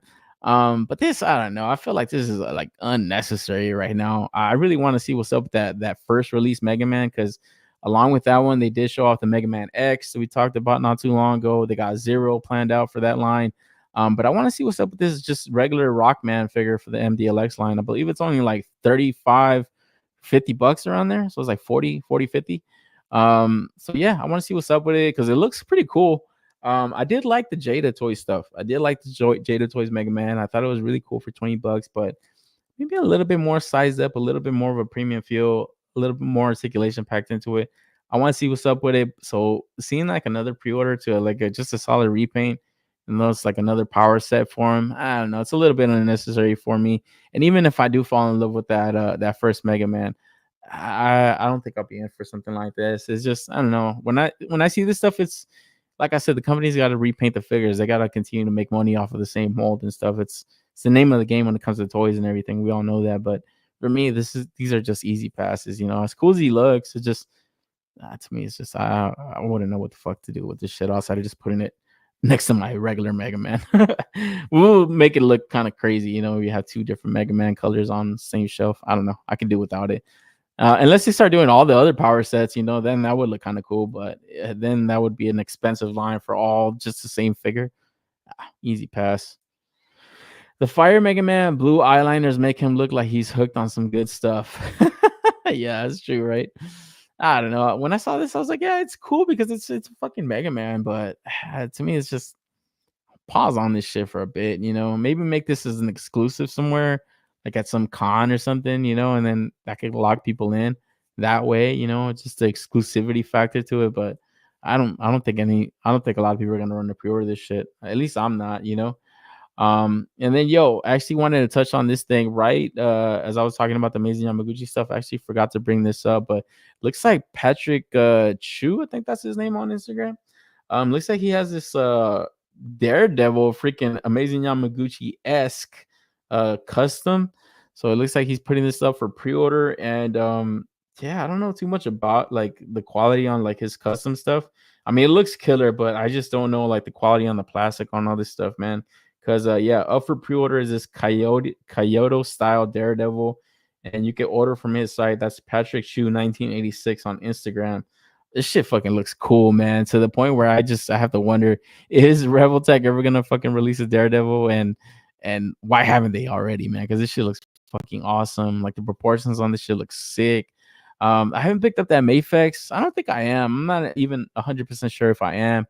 I'm fucking stupid. I never went in for that Marvel Legends Daredevil 3-pack. I'm a fucking idiot. I was like, man, fuck that. They're gonna re-release it, and then they re-released the VHS one. Didn't go for that one either. That shit, the VHS one's going for like $80, $60 to $80. So just him, not including Hydro Man or any of that shit, dude. I'm like, why won't they just reissue this shit? I think they will. They will reissue that 3-pack, but that Mafex to me, it just, I don't know, man. Something about him. He just looks a little bit like a shot to wavy. I was actually talking to him about it this week. It's like, yeah, the legs, it's just like the reuse on the Spider-Man legs. It's like, man, yeah, this dude's like really acrobatic, but something like this shit just looks super sick. You know, like the proportions on this shit just look right to me. It just looks like a funner figure overall to me, you know. Just because of that, just the proportions just look super sick. Because I don't know, I imagine this guy, yeah, he's acrobatic, but he also has like he's like also pretty yoked up, also, at least from what I imagine him, at least, you know.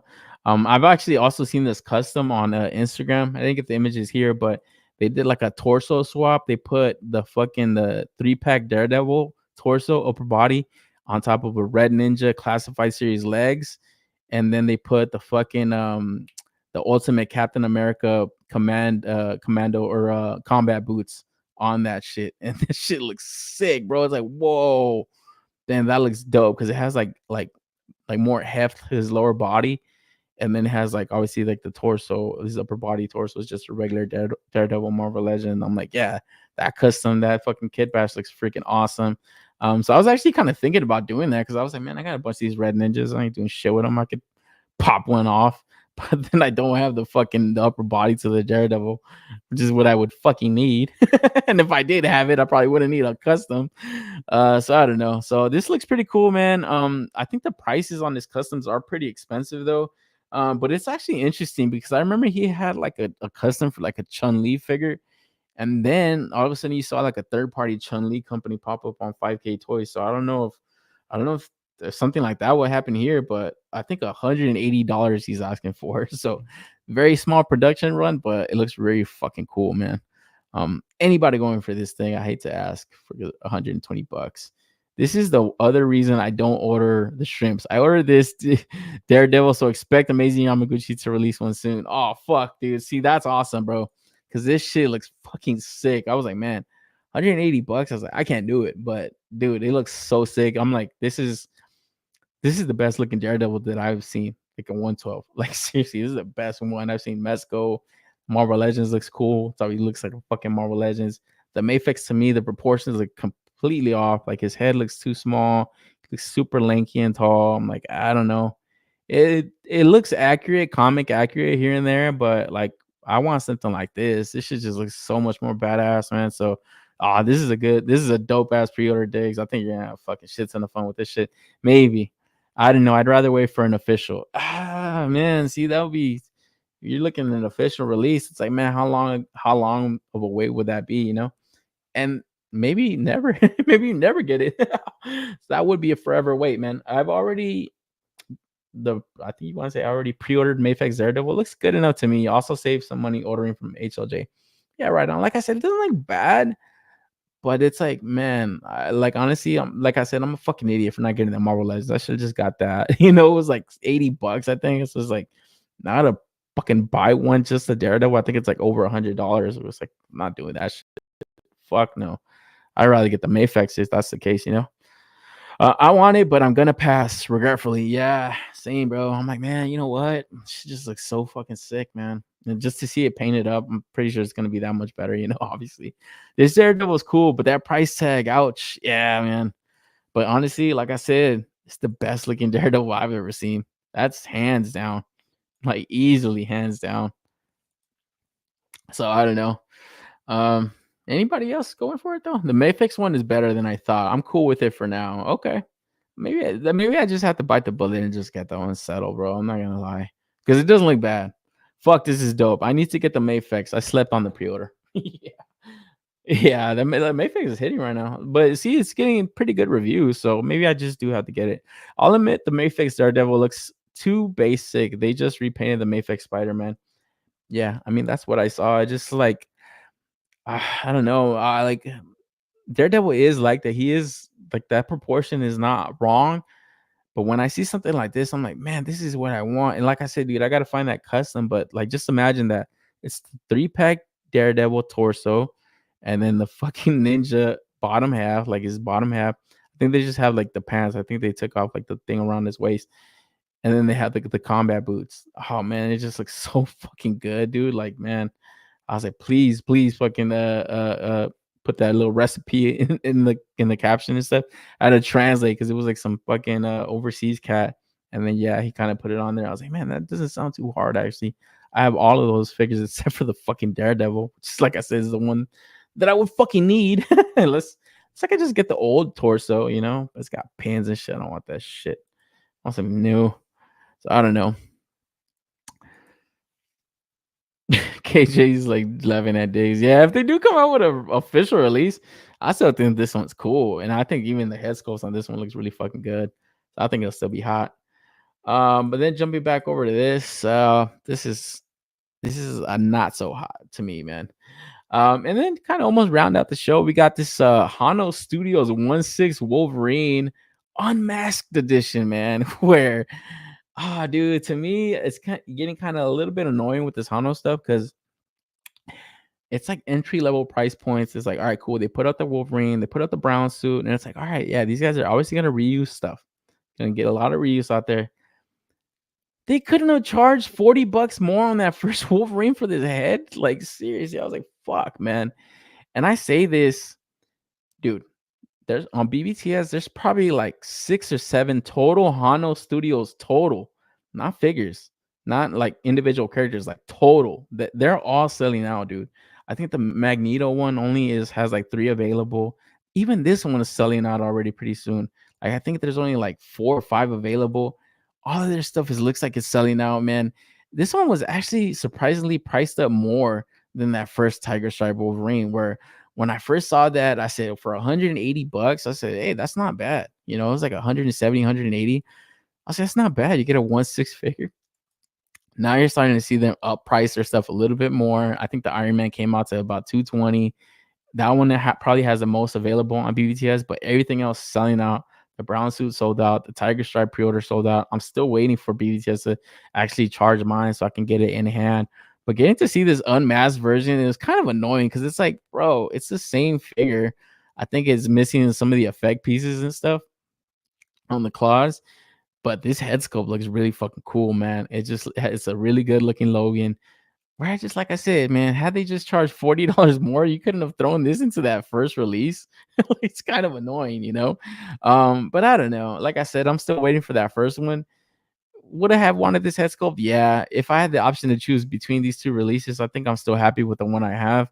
But I am just a little bit annoyed that I can't get this head sculpt because it just looks so much cooler, you know. And I don't want to have to get a whole nother Wolverine figure. I'm definitely not, you know, just to get one more accessory. That's kind of lame, you know. And then, like I said, this thing is priced up more than that first release, which was kind of surprising. I would have thought it would have been a little bit less, or maybe just the same price. Because it's like, hey, this is the same price, 170, 180. But this one was, I think, 190, you know, so it was like 10 or $20 more. I didn't see why. I was like, man, what the fuck? It's still a different head sculpt. The other one still has good head sculpt and has like interchangeable like bottom face parts, like underneath his cowl. You can get like a grimacing like head sculpt and stuff or face portrait. So I would have thought that one would have been priced up more, but it looks like that one was like a really good deal. That first Tiger Stripe Wolverine, because I think everything else has been getting priced up above that. Surprisingly, that Symbiote Spider-Man dried up too. I was like, who the hell's pre-ordering that one? I don't know. I didn't really like that one too much, but I don't know. It looks like this Hano stuff is like really popular so far. I'm just kind of getting a little bit turned off by some of the decisions they're making when it comes to like these like little add-on accessories and different releases. Because then yeah, also kind of getting to see all the options. You know, I was talking to Codenames, and he had mentioned that like, man, I would have wanted this head sculpt too. So had people known this one was coming out versus the other one, maybe they would have wanted this one, maybe they would have wanted the other one. Like, who knows, you know? But now it's just kind of like a wait and see. But if all the pre-orders are drying up, you wait too long, you're gonna be asked out, So I don't know. It kind of seems like you see it, you like it, just buy it, because that's kind of what I did with that first Wolverine. I said, yo, for 180, like a 1/6 Wolverine, it looks fucking dope as fuck. I was like, yeah, I'm in for it. But then when they showed off the brown suit, I was like, wait a minute, which one do I like better? I was like, I don't know. And I just kept my pre-order on BBTS, but that brown suit one looks fucking killer too, So it's like, man, maybe if I saw the brown suit one first, would I have wanted that one more? Who knows, But this one, like I said, this one, I just wish the accessory was just thrown into that first drop, and I would have been happy to pay $40 more, maybe price it up to like 200 flat or something. That would have been cool, or 220 even, like charge up a little bit more if you want more. So I don't know. Hano has not impressed me yet. They could have done a tan version of Wolverine and add the head. Yeah, maybe differentiate a little bit more, than just an extra head. Hot Toys going after Mondo. Hano. I love this head sculpt. Gambit should be next. Yeah, they got fucking like more X-Men stuff. Cause like I said, I was kind of on the fence on getting that Magneto one. That shit's already like selling out, bro. Like you're gonna have a hard time pre-ordering that one. When that one drops, I feel like people are gonna have FOMO and that stuff. So that's what I'm saying. Like, yeah, that might be the move, right? To just wait for the full X-Men. Cause yeah, I think if I had the option to get between this and the Mondo stuff, even though Mondo stuff looks like accurate to like cartoon representation, heavy nostalgia, this just looks way better to me. Like, I hate to say it, but this looks way better to me. Where, yeah, I've been hearing like nitpicks here and there about like certain proportions on the body and stuff, and even like his little speedo, it's a little bit too slim, too small. But I don't know. To me, it just looks better. It just looks like what I would want a 1/6 figure to kind of look like as far as detail getting packed into it. Where the Mondo still doesn't look bad. Like I said, it doesn't look bad, but like a soft goods, like 1/6 figure and the correct costumes and stuff, it looks cool. It looks comic book as fuck. Oh, I don't know. This one's for you, Morph. Darth. Yeah. So we'll see what's up with more of this Mondo stuff as it kind of rolls out. And then, like I said, they always kind of include these cool stands. You could pop in a comic in there. So it's not bad. Hot Toys is doing Marvel comic figures. Just wait for Wolverine. Deadpool 4 has put the spotlight back to Wolverine. Yeah, like I said, we were talking about that Doctor Doom. And that, like I said, that was a pleasant surprise to me to get that. It's like, all right, this is a more deluxe stuff. But like I said, it definitely threw me off because I thought Hana was going to be like the fucking comic book, like umbrella of like Hot Toys. Like they were going to handle all the comic book stuff. So I don't know. I don't know how far and few between like comic book releases are gonna happen to Hot Toys, but if there's no good media coming out, no good movies, it's like what the fuck else are they gonna do? Like I said about the Star Wars stuff, you can't. There's not gonna be any Hot Toys, fucking Kylo Smilo Ren figure, guys. There's not gonna be a fucking May and OSHA Hot Toys. I'm sorry, guys, for the people that want that. The company's not gonna fucking make that because they can't sell it. So what do they got to do? They got to go to the comics. They got to go to the classics, the tried and true, man. So it's kind of hard to say that. Okay, I'm only gonna wait for Hot Toys comic stuff, and then you see the pre-orders on this shit drying the fuck up. Then guess what? Your decision's made for you. You don't get to fucking go back and pre-order this shit. Hano is Hot Toys. Yeah, that's what I'm saying. I felt like this was gonna be like their comic book faction of the company, like they were gonna handle the comic stuff. But seeing that Hot Toys Doom, it's like, oh man, it looks like the more premium stuff is gonna continue to be under the Hot Toys label. But this isn't a bad out. I feel like the Hano stuff is good enough, and for the price, it's like they're saying it's entry level. Definitely my entryway into this shit. And then moving on from there to kind of really close it out. It looks like these Jack Pacific toys are continuing to kind of show up at Walmart. So we got this Word Dragon and stuff from Altered Beast. And then the Streets of Rage Rue, man, where when I saw this, I say, man, this is fucking cool as fuck, bro. Like, I don't even care if this is like 3.75 inch scale. This looks awesome, man. I definitely want to see what's up with this. I just wish I had a cool Walmart that I could shop at, man. Anytime I go into my Walmart, it's a little bit of a drive out, and they suck ass. They don't have shit, man. So it is cool to see that like Jax is continuing to do like these like old school video game stuff. But man, this is stuff that I wish I would have access to just like pre-ordering like freely, and this is like something that I'll miss out on. Like I even missed out on that little Super Monkey Ball. I figured I wanted that shit. I was like, man, it's Walmart exclusive, not gonna get it. you know. So anybody sees this shit, let me know, man. I'll be paying the shipping and stuff. I'll pay half the shipping. But yeah, this is gonna be a pretty dope one. I'm excited to see when the like people get this in hand because it just looks like a fun figure, bro. Like seriously, like articulated kangaroo, fucking boxing gloves and shit. Like, come on, man, this is awesome. Yo, been looking for that Rue hard, man. I feel like AJ, you're gonna find this shit, bro. Hot Toys is using their line to present Hano Studios distinct artists. They can still do Marvel comic line and Hano separately. Yeah, that's what I'm saying. It's just gotta pick and choose. Damn, that's a throwback Rue. Yeah, bro. Like this is sick, man. I feel like this is if this was able to be pre-ordered, I feel like people would pre-order a lot of it. I snap that Rue looks tight with the boxing gloves. That's right. Yeah, my man Dar's big boxer right here. I'll keep my eyes peeled. Oh, yo, Rojo, man. Appreciate it, man. Thank you. Not to pay that forward to you, man. But yeah, be on the lookout for this one. These are showing up at Walmart, and then keeping with the whole boxing theme, it looks like Storm Collectibles is gonna go into some of these anime properties, man. So we got a Hajime no Ippo line coming. So we got Hajime, little boxing character, and man, I gotta stop bitching about fucking falling behind on anime. I gotta jump on it when it's hot. I seen this shit popping up on Netflix. I'm like, man, you check this shit out because it looks pretty interesting. And I always like these different kind of. I know Ghost had just recommended Blue Lock. Sometimes that's the stuff that I look into is like anime that has to like do with like sports and stuff. I don't know if you guys ever seen like Slam Dunk and all that shit. It's just cool. It's just kind of different kind of genres and under the same kind of media or medium and stuff is like anime, manga stuff. So we got to give this one a shot because it looks pretty interesting. You know, anything with like boxing, I can already imagine like the cool animation to it is just gonna be like super dynamic, man. So you're gonna be my eyes peeled for this one, and it might make for a dope figure line, you know. So you get some cool Storm Collectibles articulation to this shit. Looks like Roger from Tekken. Oh man, Hajime no Ippo, the anime is lit. Oh man, Ghost Tab. I know Ghost Tab already watched this shit. Is that from what Punch Out? Nah, it's this shit called Hajime no Ippo. This is the homie Hajime. Manga is shit. Hajime no Ippo, Fighting Spirit. God damn it, Ghost Tab. You're the biggest fan already, bro. This is fucking brand new, dog.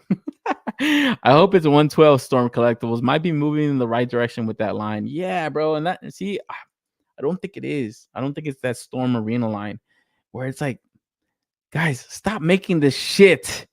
Just wait till you roll out those Street Fighter figures. Wait till you roll out that Baki, and then just let that be your line. Let that be your toy company. Like, seriously, they're gonna sell a hell of a lot more.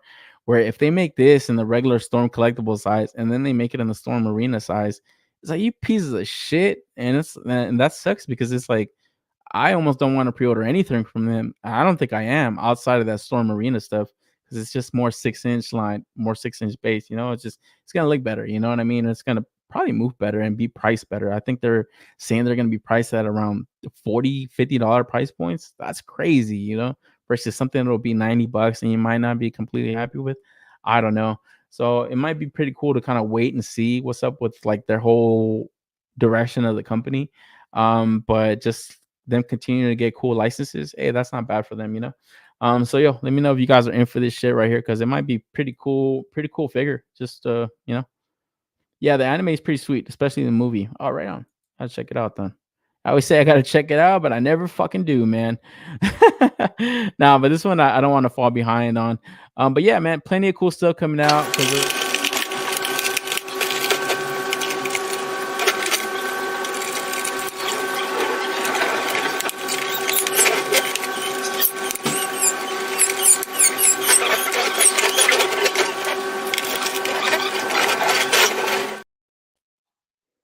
I just realized I should have muted that shit. Fuck, that shit squeaked hard in my ear. But yo, like I said, along with that stuff, it looks like other companies are gonna continue to show off like just different kind of stuff. Shout out to the Valorverse, they were kind of sharing like their add-on pack for like their Vanguard. I'm excited to see that, man. Because like I said, Mezco RumbleCon is around the corner. I know they showed off a van like a year ago or 2 years ago almost. That shit's gonna be fucking killer. You know that thing's gonna be expensive. But if Bobby kind of put on these add-ons for that Vanguard, they might have my money locked up already. I might save myself fucking a good amount because I'm pretty sure that Mezco van is gonna be overly priced. It's gonna be pretty expensive piece. But yo, guys, that's all the toy news I have for the evening, man. kept it under 3 hours this week. I wanted to, man. I fucking busy ass work schedule, man. I'm like, oh, I'm kind of like getting burnt out. I almost didn't do a show this week because it's just fucking super stressful to kind of like add on a bunch of other stuff like on top of like your workload and everything else. But like I said, I always have a blast coming in here and chopping it up with you guys, man. It's like I said, it's just like a hobby and stuff, and it's kind of cool to kind of always get like just to talk to like-minded people, man. Because like I said, you don't get to do this outside. At least I don't. Like for sure, I don't. Not at home, not at work, not nowhere else. So it's cool to kind of come in here and chop it up with you guys, man. But yo, next week we got RumbleCon and NYCC. I believe that's this week coming up. So plenty of cool stuff to talk about. After that, I'm probably gonna take a break because, like I said, I got like a bunch of stuff kind of creeping up, work wise and home wise and stuff. So I'm gonna see what's up with like the toy news after that, but I don't want to kind of leave you guys hanging or anything for too long.